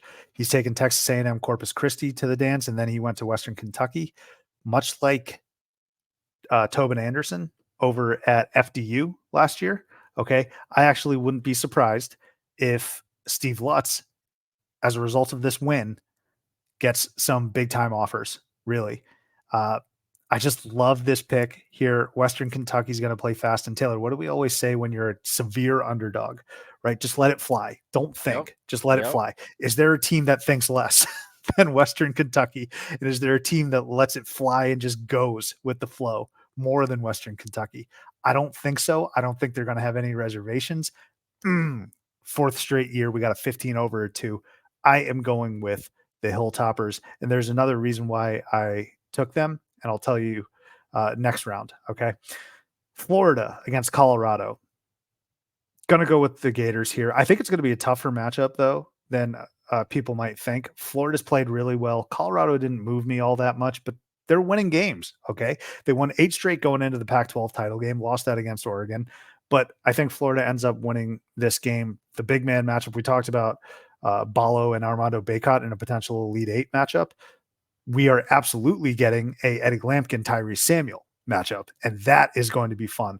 The thing with Florida, though, is that they rebound the ball so damn well, especially on the offensive end, even without Hand Lockton, and they're so big down there because they have Alex Condon, who's going to have to step up, and Tyrese Samuel. So I take the Gators, and their guard play has been elite recently. Walter Clayton Jr. is really good. Zion Poland's really good. I just think they're going to outclass Colorado almost all over the place. Luke O'Brien's going to have to be big for the Buffs. Tristan Da Silva, I know what I'm getting from him. KJ Simpson, I know what I'm getting from him. But give me the Gators here. Kentucky over Oakland. You nailed it. Too much firepower. Credit to Greg Campy, though. Tremendous season. The guards, man, they will butter your bread. I keep saying it. Reed Shepard, Rob Dillingham. And look, Antonio Reeves, by the way, might be the most dangerous guy with the ball for Kentucky. But give me the Wildcats there. Wolfpack over Texas Tech. I was fighting with this one too. I love Grant McCaslin. I think he's done a really good job in his first season in Lubbock, but DJ Burns and NC State are just red hot, and it's kind of like New Mexico. I'm going to take the other 11 seed here in this region to win their first round game. I don't know who's going to stop DJ Burns, honestly, for the Red Raiders. He's so fun. I He's love the watching man. him. He's the man, dude. Like, and I'm not telling people to not fall in love with Keisei Tominaga or not fall in love with DJ Burns. I just want you to do it for the right reasons, which is to say they're terrific, terrific players. Okay. So I love DJ Burns and NC State in this matchup. I think they're just going to keep riding the wave. They'll beat Texas Tech. Duke, Vermont. I agree. When this initially came out, I said, gut, I want to go with Vermont. 13 over 4. Duke hasn't looked very inspiring the past week, but I did a bit more research, crunched some numbers, and Duke is actually, by the metrics, a very good team. And I think everyone just keeps saying that they stink or they haven't performed well all season. And I would push back on that. They're just not as good as North Carolina. They've been in a relatively down ACC, but Duke is still a very good team. And when they get transition threes rolling, I'm looking at Jeremy Roach. I'm looking for him to hit some threes, maybe shoot 37%. I'm looking at Jared McCain to clean up the glass. I think they're going to defeat Vermont relatively handily, honestly. So the demise of Duke is a little bit overblown in my eyes, but I'm going to take the Blue Devils here. JMU over Wisconsin. Yes, please.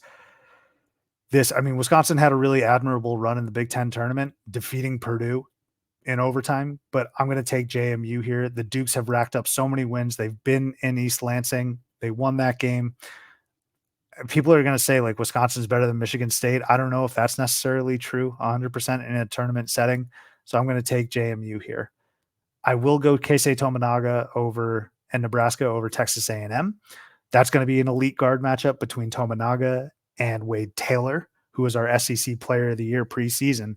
But Keisei is going to be awesome. But even the others, okay, Juwan Gary is a tough son of a bitch.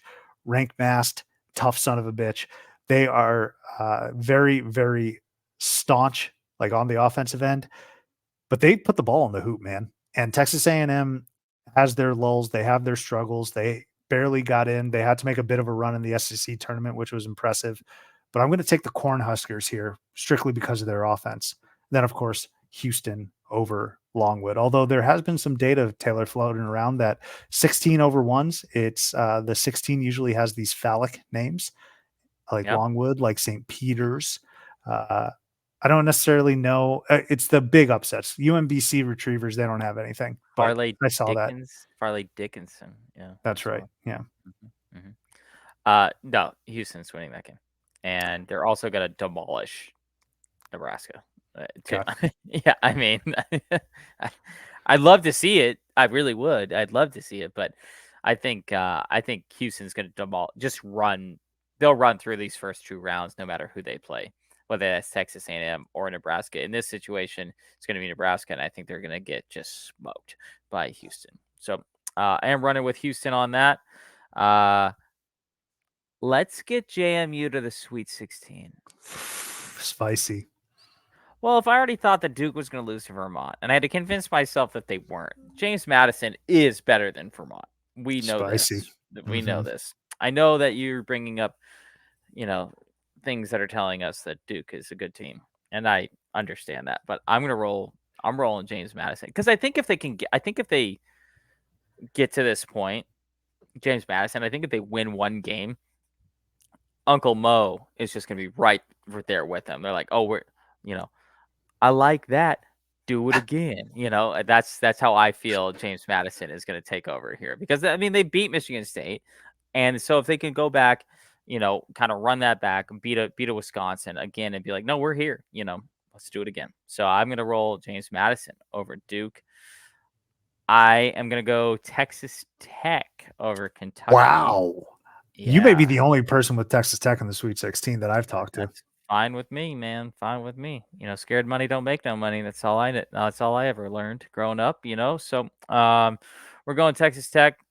I think I know we all harp on Kentucky's inability to play defense, and I think it's not that Texas Tech is elite defensively by any means, but they are pretty good offensively, well coached, as you know. And I don't know. I think there's a lot of pressure on this Kentucky team, especially on Coach Cal, because they haven't done anything. It seems seemingly years here now with all their talent, and so the era of the one and done is kind of being phased out in a lot of ways. You look at the top 10 teams in the country right now. There's only one freshman really contributing to a starting lineup of any of the top 10 teams in the country at this point. I feel like it's kind of a dying situation for Calipari in this strategy, and I think there's a lot of pressure on these guys. The talent is there. These guys are NBA players for sure. I just think that Texas Tech is going to come through and knock them off. A game that they're probably going to be Kentucky will probably be favored by a decent amount in that game, but I'll still take Tech.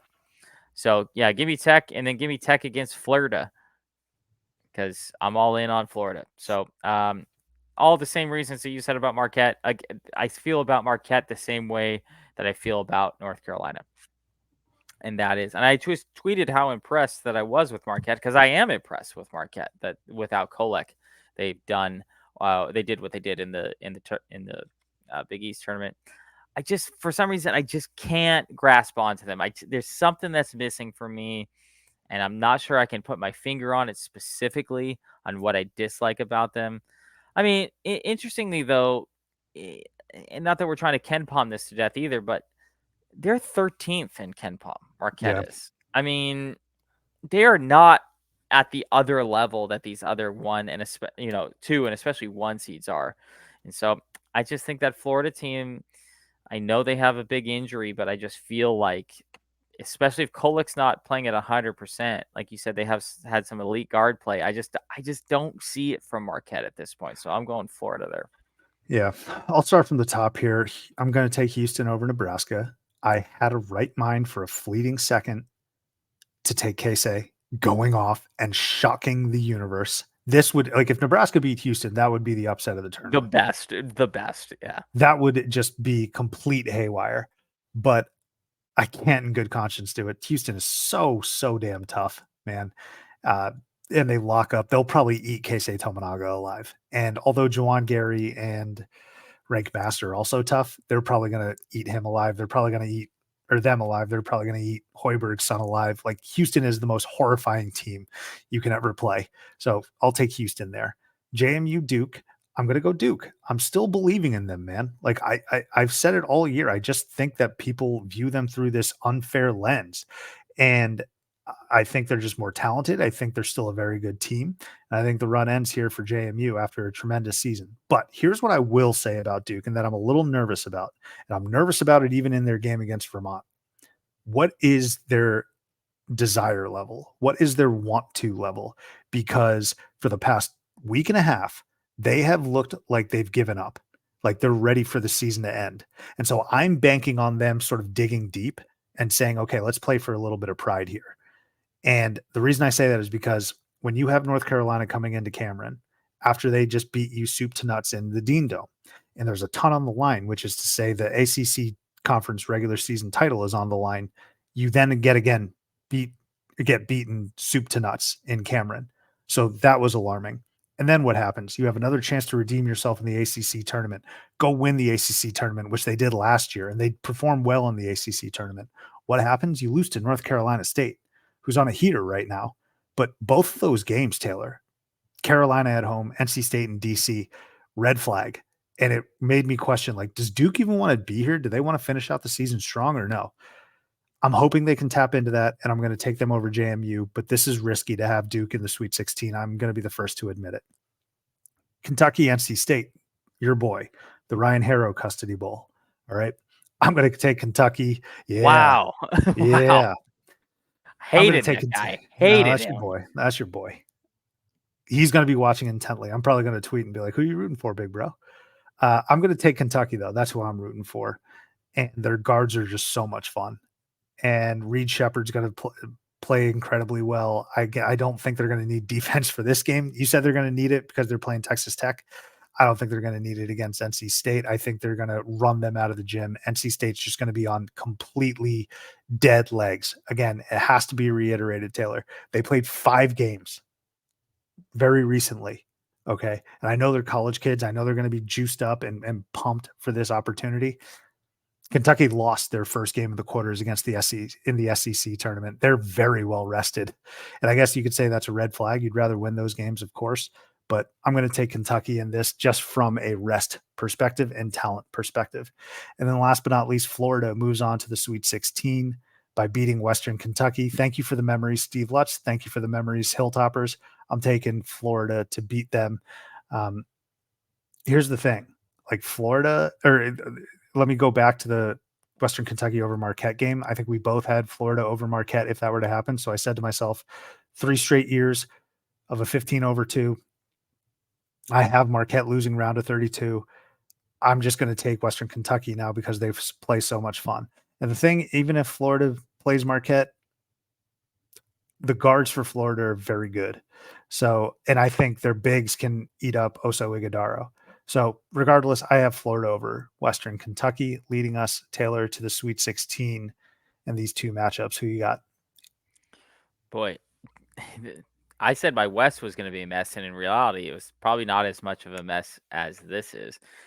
I mean, I do have Houston beating James Madison. Oh my God. Okay. Okay. Okay. I'm just saying when you look at the seeding of it, I have 1, 12, 6, and 7 in my Elite 8 in this, Hey, why side not? of the world. Yeah. No, honestly, Houston will probably smoke James Madison too. Houston's got a great path here, I think, to get to the Final Four. And then I'm going to take Florida over Texas Tech.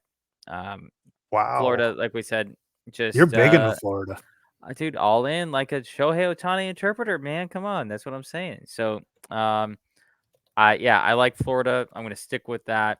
But honestly, at this point, like if it's not like Florida over Texas Tech is more likely than Florida over Kentucky. And I have Texas Tech there, right? So I'm rolling Florida, of course, to get now to the Elite 8. Spoiler alert, I don't have them going any further than that. But yeah, that's as far as I could take Florida this time around. Houston beats Duke for me to get to the Elite 8. And they're just going to out muscle Duke. I don't necessarily buy into Duke soft and like Jay Williams saying, stay on the porch if you're pissing like a puppy, all that stuff. But everyone looks like a softie compared to Houston. And so if you exhibit some of those tendencies, even for like 30 seconds, Houston is going to eat your lunch. So I'm going to take the Cougars over Duke in a relatively comfortable fashion. And then the SEC matchup, Taylor, Kentucky, Florida, baby. Rubber match. I don't believe they met in the SEC tournament. Kentucky, Florida, my friend. Kentucky won the first game by 2. I think Florida won the second game by 3. This, I think, is going to be an all-timer. I'm dead serious. I want this matchup to happen so bad. It's going to be Kentucky's Reed Shepherd and Dillingham and Antonio Reeves against the bigs and offensive rebounding and also the guards of Florida. I am going to go with Kentucky, though. I love this team. Ah, Yeah, I'm damn gonna it. go Kentucky, my friend. I've bought into Kentucky the last 3 years, and a couple of years ago, I had them in the title game. They lose to St. Peter's. Awesome. They didn't perform all that well last year. I think they lost to Kansas State. Keep me honest there. Not sure. Yeah. Yeah. But Kentucky, Florida, man, this is going to be a dogfight and a blast of a game. It's going to be a lot of offense. Give me the Wildcats, though, winning the rubber match. So, in your Elite Eight, Taylor, between Florida and Houston, who moves on? Houston. Okay. I mean, they're just so good. They're so good. I think they're they're not as good as UConn, but they're scarier to play than UConn, if that makes sense. Yeah. Like they're defensively, they're just absurd, and so I feel like you have, even though UConn is better, you probably have more of an opportunity to beat UConn than Houston. Now, I'm not trying to say that Houston's unbeatable. We just saw them lose by 28 points the other day, right? So if they can't get going offensively, you know, you can't shut another team out, right? But Houston, just given these matchups that I have them rolling through, I don't think any of these games are going to be particularly close. Even, I mean, maybe the game against Florida here, but at that point, Florida is undermanned. They will be on their fourth game in a 2-week span. I just don't see how Houston doesn't make it out of this part. This side. I think you're spot on in that Kentucky is probably the best opportunity to beat Houston out of this whole bracket, just given their ability to go like supernova offensively with their guard play. But you kind of hope that Kentucky hits it at the right time, right? Because you can't go nuclear every single game, right? And that's been Kentucky's problem all year. So Kentucky almost needs to play badly for like 2 games and then go like nuclear Yeah. in You don't the have that you know opportunity. right, yeah. And I don't know if that's not really how it works, right? So Kentucky has the best chance, I think, to come out of this bracket for a team that's not Houston. I know I have them losing earlier, but I do have Houston coming out of this bracket. I'm Or this glad you side of the said bracket. that. That reaffirms my thoughts, man, because I'm taking the Wildcats over the Yeah, Cougars. yeah, Kentucky's going to the Final Four. I keep waiting for them to make this run, this one more Calipari run, and they're going to do it. All right. They're going to do it by shooting the hell out of the ball. And I think their defense is actually going to step up. Look, I know the narrative about Kentucky all season has been they have a terrible defense, but they showed entering the SEC tournament, Taylor, that their defense was pretty darn good. I think it was top 50 for a couple of weeks, and I think they have the ability to channel it and stay with a team like Houston, who's not offensively gifted or anything like that, but Kentucky is, and they're going to shoot the leather off the ball. They're going to get their best performances across the board, even from their big men. I like Kentucky here to upset Houston. And another key thing, Houston's personnel is a little short now. They're going through the injury bug, which absolutely sucks. But you need everyone running up and down the floor against Kentucky. You need all of your personnel ready to go. The Cougs don't have it. I think they fall just short in another great game. So give me Kentucky out of the South. So just to recap before we move on to the Midwest, you have Iowa State out of the East. I have UConn. We both have Arizona out of the West. You have Houston out of the South. I have Kentucky out of the South. Let's finish that it would up now, be Taylor. such a amazing game.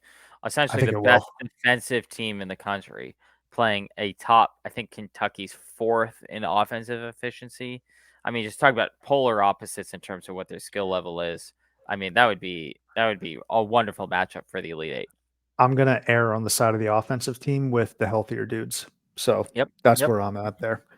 Mhm. All right. Let's finish it off now with the Midwest before we get to our final four picks. I'd love to.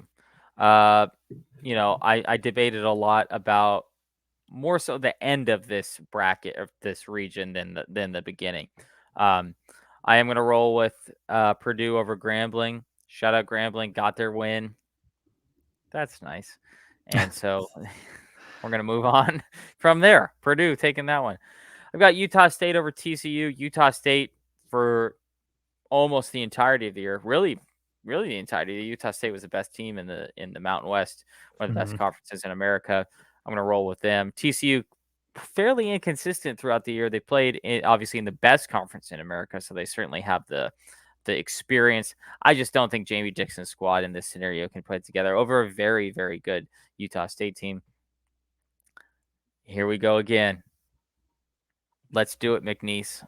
Let's make it happen. This Gonzaga team, they played very well for about a 15-game stretch in late January through early March.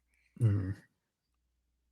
But the problem that we have to talk about every year with Gonzaga, and I don't think it's beating a dead horse because it's a legitimate problem, is, okay, so, wow, that's incredible that their best streak of the year was in between their St. Mary's games, which they played not a goddamn good team at all. They Sold. played high school basketball teams, right? And so we know that every year we have this same discussion, right? They did beat Kentucky in there as well.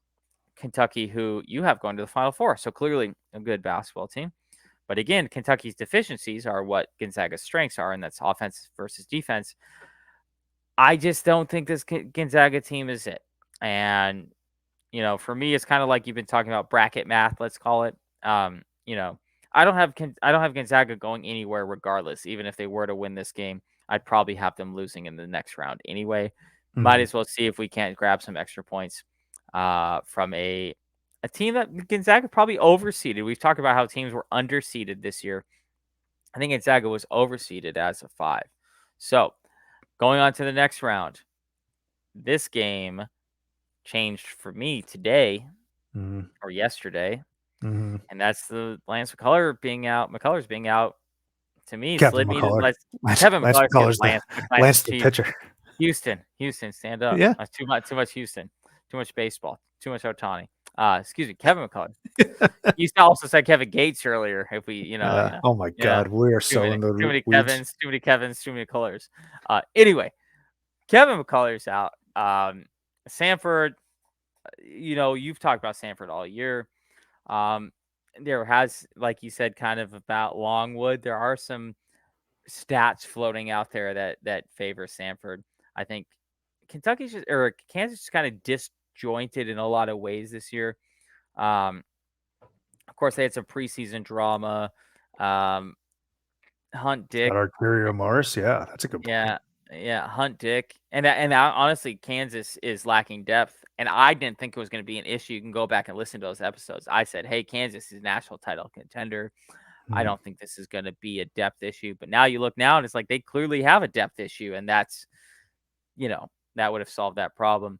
Hunter Dickinson has been a wonderful transfer, still probably been the number one transfer in the country, but I just don't feel like he hasn't put them over the top. And combining all these issues, especially with McCullers being out, I just think that they're right there to be picked off. So I'm going to roll with Samford. So I have 2 12-13 matchups in the second round. So we know that's not going to happen. But hey, screw it, why not, right?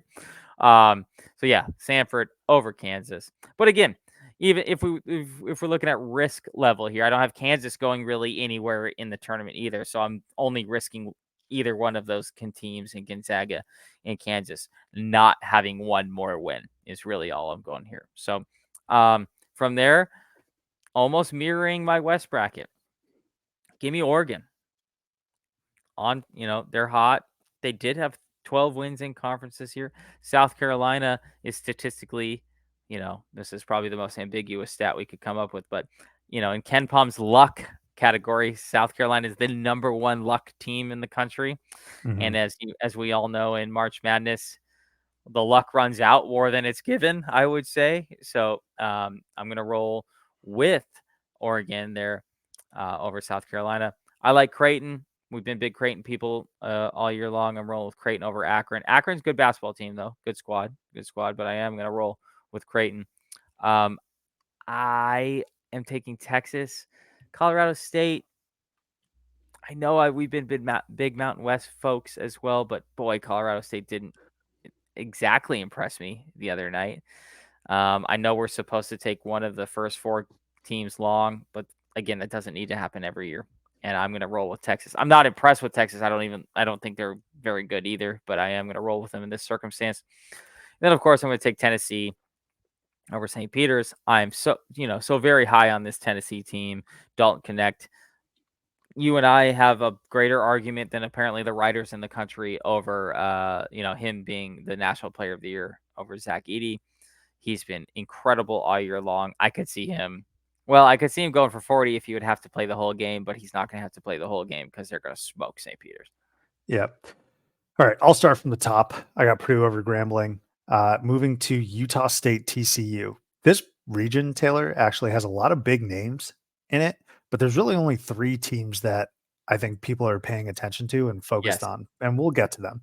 But Utah State, I'm going to take over TCU. TCU, on the flip side of all those names and stuff, they don't move me at all. Like them, this was when the bubble talk was happening, but like them, Oklahoma, um, there were some others that I was just like, I don't care if they're in or out. Like they just don't have anything compelling towards them. And TCU's out of conference schedule was horrible. It was just god awful. And tell you what, TCU may not have been in had they not been gifted a win against Georgetown where the player stepped out of bounds and they shouldn't have won that game. Utah State has showed me a lot this season in the Mountain West. I like Danny Sprinkle here. Great Osibor is going to eat. I think Utah State gets the victory. McNeese over Gonzaga. I am with you, my friend. Now, you talk about an out of conference schedule for McNeese. That's been floating around. They've had 3 games against, you joke about like the school of the blind. One of them may have been the school of the blind, to be honest with you. But McNeese is going to beat Gonzaga. This is what I mentioned last episode, Taylor, standing on business throughout the entire season. Gonzaga has not shown us anything. And we said if they make the tournament, those were discussions had, and they are here. But if they make the tournament, I'm not picking them to even win a game or do anything. This is your perfect opportunity because McNeese State is a very fun and offensively potent team. I think they handle the Bulldogs, and this might be like a writing on the wall sort of thing where you say, and I think that's the same thing with Michigan State, where we're like, oh man, it's crazy to see Gonzaga and Michigan State out in the first round. And I'm sitting here like, what were you watching the last 3 months? Really? I like Gonzaga, but I think this is like being paired up with Will Wade and McNeese State was the worst thing that could happen to the Bulldogs. Kansas Samford, vibe check, my friend. Vibe check. Shout out to our good friend Mitch Cole and Buckyball, but this is a vibe check game, Taylor. Samford, Rylan Jones, who's from Utah, and that's where they're playing, took him out to some restaurant or something. Kansas, on the other hand, they got Kevin McCullough, who's going to be out, and then you got Bill Self and Hunter Dickinson throwing shade at Kevin McCullough, and the fan base hates Kevin McCullough because they think he's being selfish and not battling with his boys. Vibe check. The vibes are terrible for Kansas. The vibes are great for Samford. Okay. Now on the court, Samford doesn't do a good job of rebounding the ball, like defensive rebounding. Kansas doesn't do a good job offensive rebounding. So the one thing Samford doesn't do well, Kansas actually doesn't do well on the flip side. This has all the makings, Taylor, of a Samford over Kansas winner. And I've seen this before, Taylor, where I say to myself, I'm not going to buy into the outside hype. I'm not going to buy into the vibes because the better team on paper is Kansas. And when I make my picks and everyone's saying Kansas is in trouble or, UCLA is in trouble or Arkansas is in trouble, I say, no. These are better teams. I'm not doing that. Like, I think if I were to pick Kansas and Samford ends up winning this game, I'm going to be like, what the hell was I thinking? So I'm actually pretty confident in Samford here, strictly off the vibes. South Carolina, Oregon.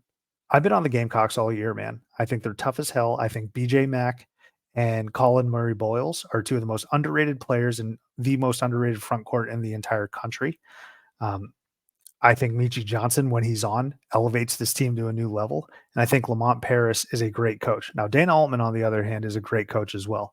But I think Oregon has just had to battle through so many injuries. They are just limping their way in here. And when I say limping, I mean it took everything just for them to win the Pac-12 tournament title. I don't think that they are going to be like NC State where they can just continue this run.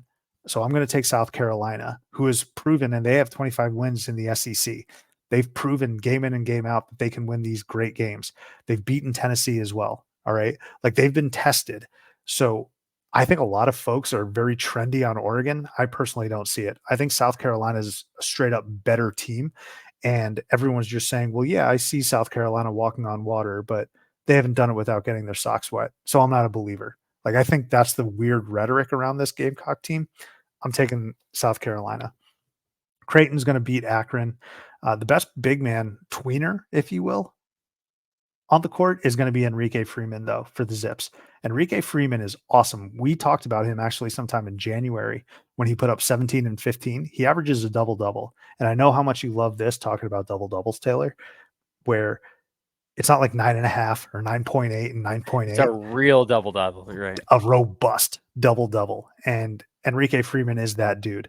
But Creighton's just too good, too much firepower. And you talk about cores, Trey Alexander, Ryan Kalkbrenner, and Baylor Shireman.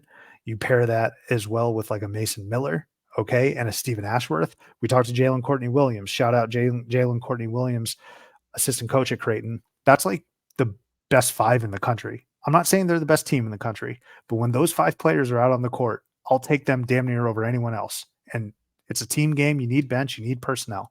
But those 5 players for Creighton very well could be the best 5 in the entire country. So I'm going to take Creighton over Akron. Texas, Colorado State. I'm going to go with the Longhorns as well. I actually think if I didn't see Colorado State in the play-in, Taylor, Yeah. even though they won by 25, I was just so disgusted with Virginia. But Texas, I think they're another team like TCU that just don't move me. I feel like nobody talked about them all year. They're a year removed from almost going to a Final Four, but I've seen what Max Abmas can do in the tournament at a big time level. We already referenced his Oral Roberts team beating Ohio State, and it was because of him. That is what put him on the map. So I think he can duel with Isaiah Stevens. I like their big man. I like Dylan Dessou. I think I'm going to lean Texas here over Colorado State because Colorado State, despite the win over Virginia, was struggling coming into that game. And then Tennessee, St. Peter's, maybe Vols fans are feeling the exact same way as we are as Arizona fans. Please, for the love of God, don't do it. St. Peter's already has that pedigree, but I'm going to go with the Vols in an easy one here. All right, Taylor, moving on to the round of 32. We both have Purdue and Utah State, if I'm not mistaken.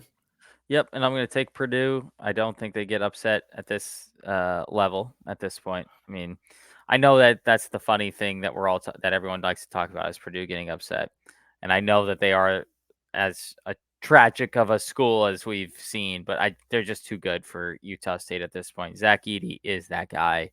Their guards are great, so we're going to roll with Purdue. I'm going to take Samford over McNeese. Samford just scores the basketball well. And if you look at Samford, their 5 losses this year, all on the road.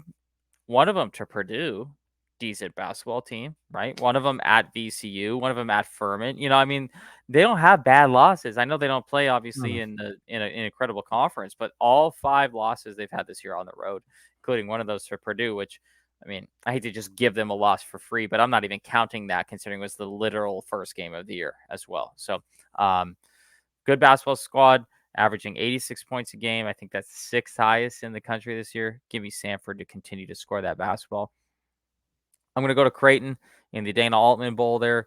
Creighton over Oregon. I think very highly of Creighton and Oregon. They've had a nice run here, but and Fally Dante, for one, has just been a guy that we've been just for 4 years or however long, has it been more than that now? 4 years we've been just waiting for him, 3 years to just kind of. He was a top 15 recruit in the country, and he just hasn't. He's good, but he hasn't been. I think it was there when James Wiseman was at Memphis. Correct, because all of our Memphis boys said they wanted in Fally Dante over James Wiseman, which, well, I mean, not like he's done anything either. So yeah, but I just I see them for one, but not for more than one. So give me Creighton there. Of course, Creighton plays at a high level, especially offensively. And then give me Tennessee over Texas, the Rick Barnes Bowl. I would love, the Rick Barnes and the Dana Altman Bowl. Those sound great to me. It's interesting. Tennessee's just so good, and Texas is just not so good. So yeah, give me Tennessee. So I'm going to take Purdue over Utah State. I think Great Osibor, who is Utah State's best player, is going to get eaten alive in this matchup. I apologize, Great, but I'm going to take Purdue here. Now, a lot of Purdue's success is going to hinge on the health of Braden Smith, who has not been out like Tyler Kolek. All right. But I don't know if Braden Smith and his calf is 100%. And so I'm banking on him being okay.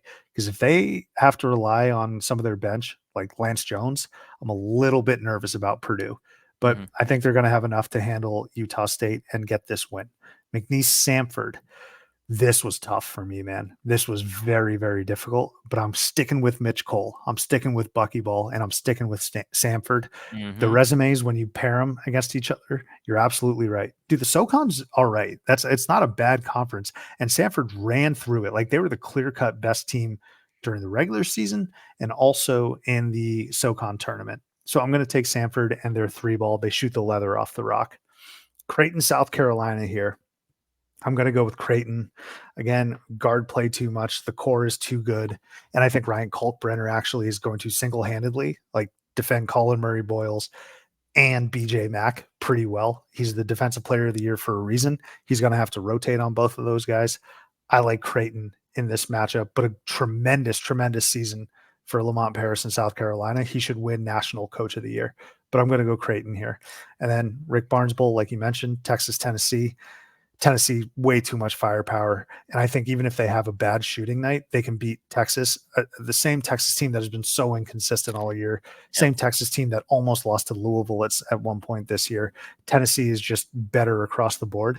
And I got to tell you, I like this path for the Vols, right? Like, Arizona might be looking at a Dayton or a Nevada, which is, I think, tough. Tennessee, a Texas team. I'd love to play this Texas team.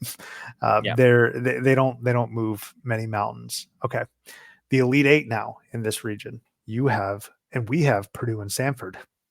And I think we both have Purdue. I think, at least. I don't know about you, but I'm taking Purdue. I think Samford's run ends here. Uh, you know, we talk about analytics, scoring points, all that type of stuff. There's not a lot of analytics that can defend a 7'4" guy against a team that just doesn't have that type of big. I mean, I love the run, but it's Purdue in this situation. Going down to the other side, I have Tennessee. I pretty chalky here. I wanted to try and take Creighton, but I mean Purdue is just so good, or Tennessee is just so good. Dalton Connect's awesome. Tennessee, arguably the best defensive team in the country too. Creighton is a very good basketball team. As you know, I mean that's not going out on a limb. They are, you know, pretty good defensively. Tennessee is better than them offensively and defensively, in my opinion. So I'm going to roll with Tennessee. Tennessee, Purdue, the Carson Edwards Bowl. Yeah, If we're going with rematch bowls, there. if we're going with bowls here, continuing the trend. Well, he didn't play for Tennessee, but I know. just that matchup. I know. We're loopy. We're loopy here at Just the give end. it to me. Just give it to I'll me. give it to you. I'm sorry. You've done so well thus far. I'm taking Purdue over Samford, folks. This is a rematch, by the way. This game has happened this year, and I think it was the first game of the season where Dallas Graziani, who's like 5'8", took a tip against Zach Edey, and it went viral. It was funny, but Samford took a lot from that matchup. Okay, a matchup that they lost, I think, by 25. Like, obviously, they got smoked in West Lafayette. That's fine. But we're going to get a rematch of this, and I think it's going to be a little closer in the first half, and then Purdue's going to run away with it. So I got Purdue because they're a top 2 team in the country, and this is where you sort of got to rely not only on your metrics, but you just look at the matchup and you say, okay, Purdue, you can get to the Elite Eight now. All you got to do is beat Samford. Creighton, Tennessee. Lord have mercy. I was wrestling with this one, man, but I'm going to err on the side of Tennessee, and I'm going to take the Vols in this matchup. I think I've seen Creighton drop the ball a little bit too often during this season and get punched in the mouth and not respond. If you remember that Villanova game that they won on a Trey Alexander game winner, they were up like 25 and they let Villanova come all the way back. I just think I've seen Creighton be exposed a little bit too much when you're playing against the Tennessee and these margins are so thin. Now on the flip side, Tennessee, you say to yourself, what if you have a sub 35 shooting night from 3? They're cooked. Like they won't beat Creighton. They will absolutely not beat Creighton as a result of the shot variance and the shot makes. So this is a coin flip, but I have to lean Tennessee just because I think they're the better team. But there's some detractions from both of these teams where I'm like, yo, if Creighton gets punched in the mouth, Tennessee's going to win this game. If Tennessee and Santiago Vescovi disappear and they shoot 20% from the field, Creighton's going to win this game. But I'm going with my gut here. This is probably the toughest pick of the entire bracket. Tennessee over Creighton. So we both have Chalky White from Boardwalk Empire, 1 versus 2, Purdue, Tennessee. Who goes to the Final Four? Now, this for me was easily the toughest decision to make of the entire tournament. I felt like I had kind of an idea in all the other sides or all the other regions on how I was going to go with things. This, I feel the same way about both of these teams. And unfortunately, for probably more of our listeners than less of our listeners, I guess let's call it, I'm going to go with Purdue. Purdue's going to finally break that ceiling, that glass ceiling, let's call it here, and they're gonna be the ones to finally do it. I mean, honestly, this is a coin flip game. I don't even know how else to phrase it. There's literally no reason I'm picking Purdue over Tennessee, other than Tennessee has shown just what you just said. It Tennessee has shown the ability that every so often they just forget how to score the basketball. And that's even happened with Dalton Connect on the team. It hasn't happened as often as the previous 3 years specifically, but it has still happened to Tennessee. And Tennessee losing, let's put it this way.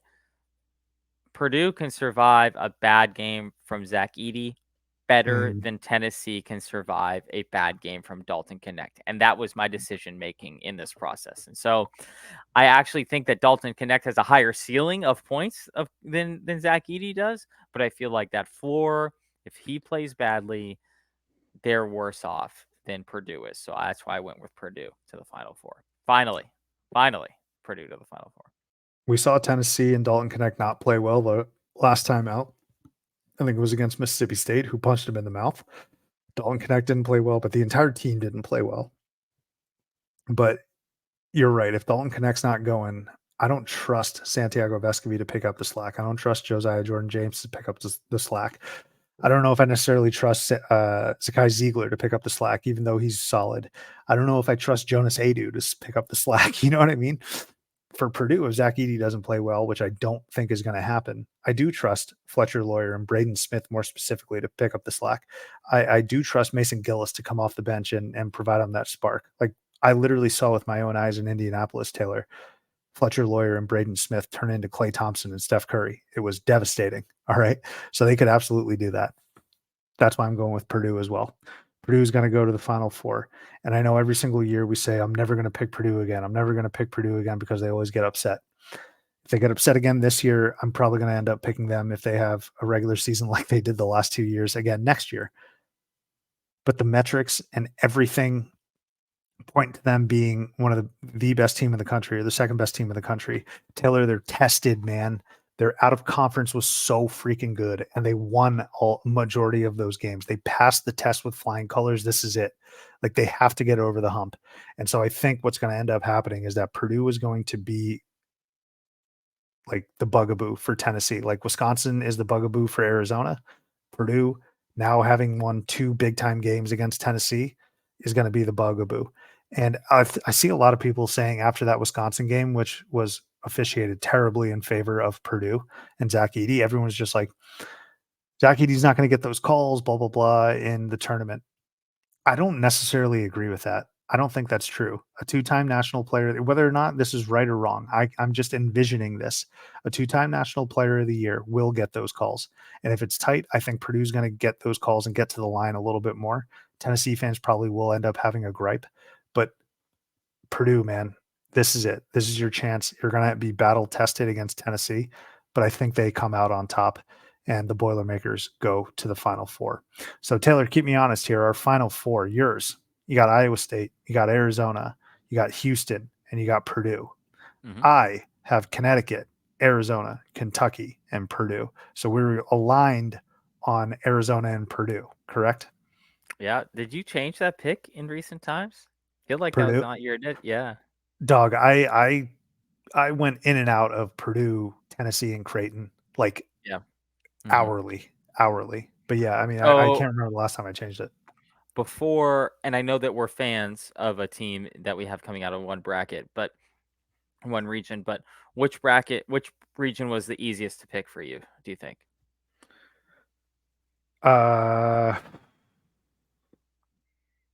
Good question. I would say the Midwest. The Midwest. Okay. You're Just because that like the early yeah. ones, the early ones. Yeah. Yeah, so yeah, okay. Even though you went back and forth with Purdue, Tennessee, Yeah. because for me, the West was the easiest of all for me, and I'm not just saying that as an Arizona fan. I don't think that there's that many national champion contenders from that side. I Mhm. like we said on last. I think it's that them in Arizona or North Carolina. So for me, and I know that I have North Carolina losing early, but for me, it was like it was going to be one of those teams coming out of there. I know I have Mississippi State playing in the Elite Eight.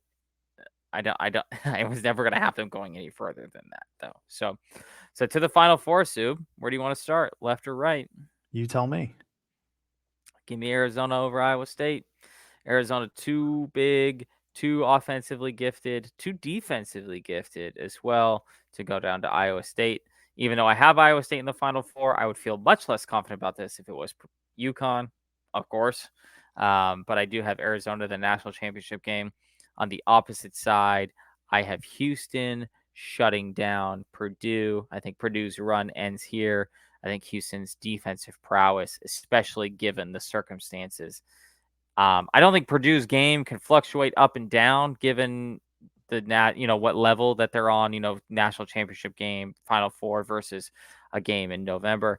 I think Houston, and this is a compliment, not a detractor, because you want your team to play well all the time. I think Houston can continue to crank that defense up to a maximum degree. I think this is a situation that they would do that. So Arizona, Houston, national championship game right here in my backyard in Phoenix.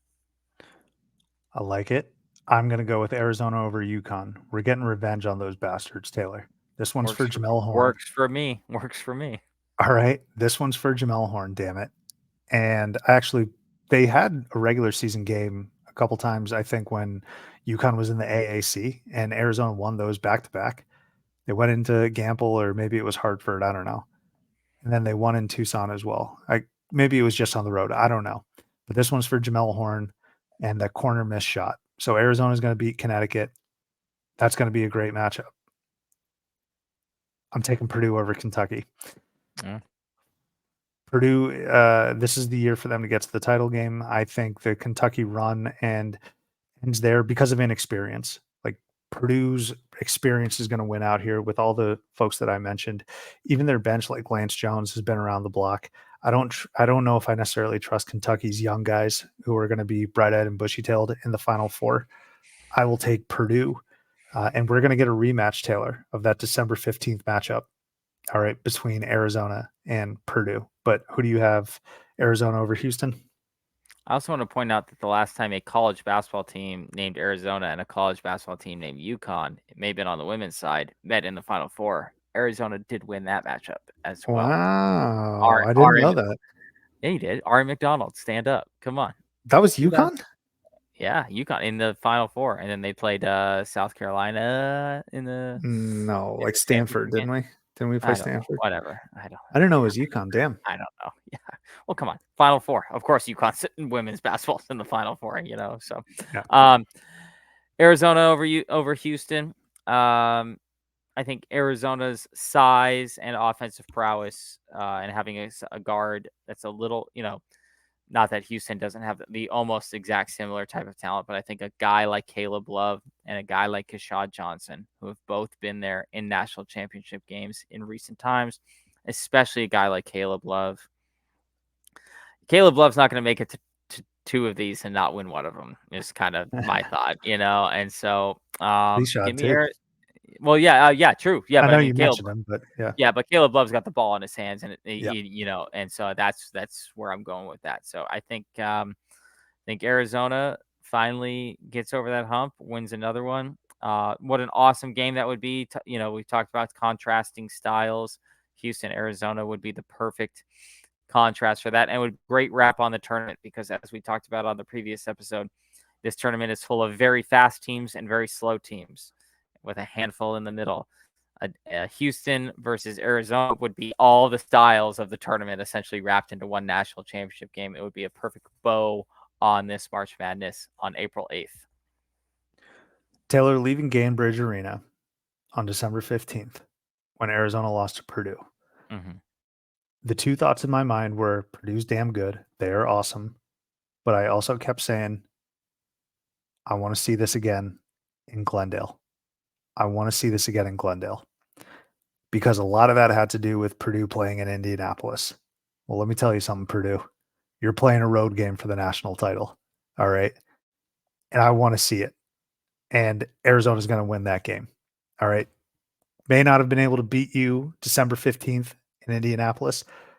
Bring those buns to Glendale, where it's going to be a road game for you. Okay. Much like it was for Arizona. And for me, I was in a hostile environment, damn it. But you know what? The big red army, like Bill Walton likes to say it. Ask Alabama how they did in Phoenix, who's not very good right now, but they were pretty good at that point. Arizona wins, and I'm glad we're going to get this rematch. So I'm going to take the Wildcats to win the national championship over Purdue, exercising a lot of demons, really, between the two schools. Taylor, 2 hours in, man. This is great. I appreciate you staying up with me. You really can't do it quicker than this, though, either, without just No, you saying, can't. hey, here's who I'm picking. So, and I want to say this for whoever's still hanging on listening to this episode at this point. You have to level with us a little bit on our homerism, right? Arizona's the fourth, easily could have been a 1 seed. They're the 4th ranked team in KenPom. It's not like we're going out on a limb like we went to Longwood or something like that, you know. So I mean, I always have to say that there's a caveat to this. It's not like I'm picking some random ass basketball team that where I went to school to win the national championship. Arizona has as good a shot as anybody to win the national championship this year. You know, so I don't think there is some homerism to it, don't get me wrong, but it's not like it's an extreme limb to be homerism here. No, it's not. And I'll tell you what, man, if I wasn't an Arizona fan though, I probably would have taken that Nevada over Arizona upset, but good vibes.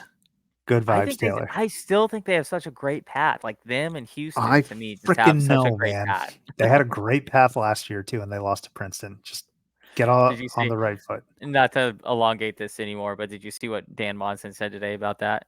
He was late to Yeah, he's their dinner. gonna run the Yeah, he was Princeton late to their offense. dinner, and he's like, "Yeah, hey, sorry, Tommy, I had to figure out how to put the Princeton offense in 3 days." That's great. They're look at that. They're loose. And meanwhile, I'm over here with like morning sickness, and Dan Monson couldn't give less of a shit. He's fired. He doesn't care. So, We'll see Stu, though. let me ask you one more question. What's the timeline on your first beer being opened up this morning? Well, I gotta do some content for sleepers. We're gonna be recapping the Arizona Long Beach game and also the Creighton Akron game. And then so I'm not gonna be drinking That doesn't apply to the question, Stu. I'm not gonna be drinking until I do that. All right. So maybe in the evening, probably sometime around Not like a 7. singular beer. What if the Arizona game is close with like under 8? Maybe I'll crack one. Okay, there we go. Throwing Come his on, man. rallies in, and we'll see. This isn't up to me, man. Go freaking win a game. All right. Like nothing that I do should dictate that. Just beat Long Beach State so I can rest easy. All right. What an episode though. Those are our picks. We're going to be publishing. We published them earlier today. Taylor, thank you so much. Let's enjoy this, man. I hope you all enjoy this first day of the NCAA tournament. We're going to be back here at the next couple days to recap what's been going on, but enjoy it, like I said, and we'll catch you next time here on Theater and College Hoops.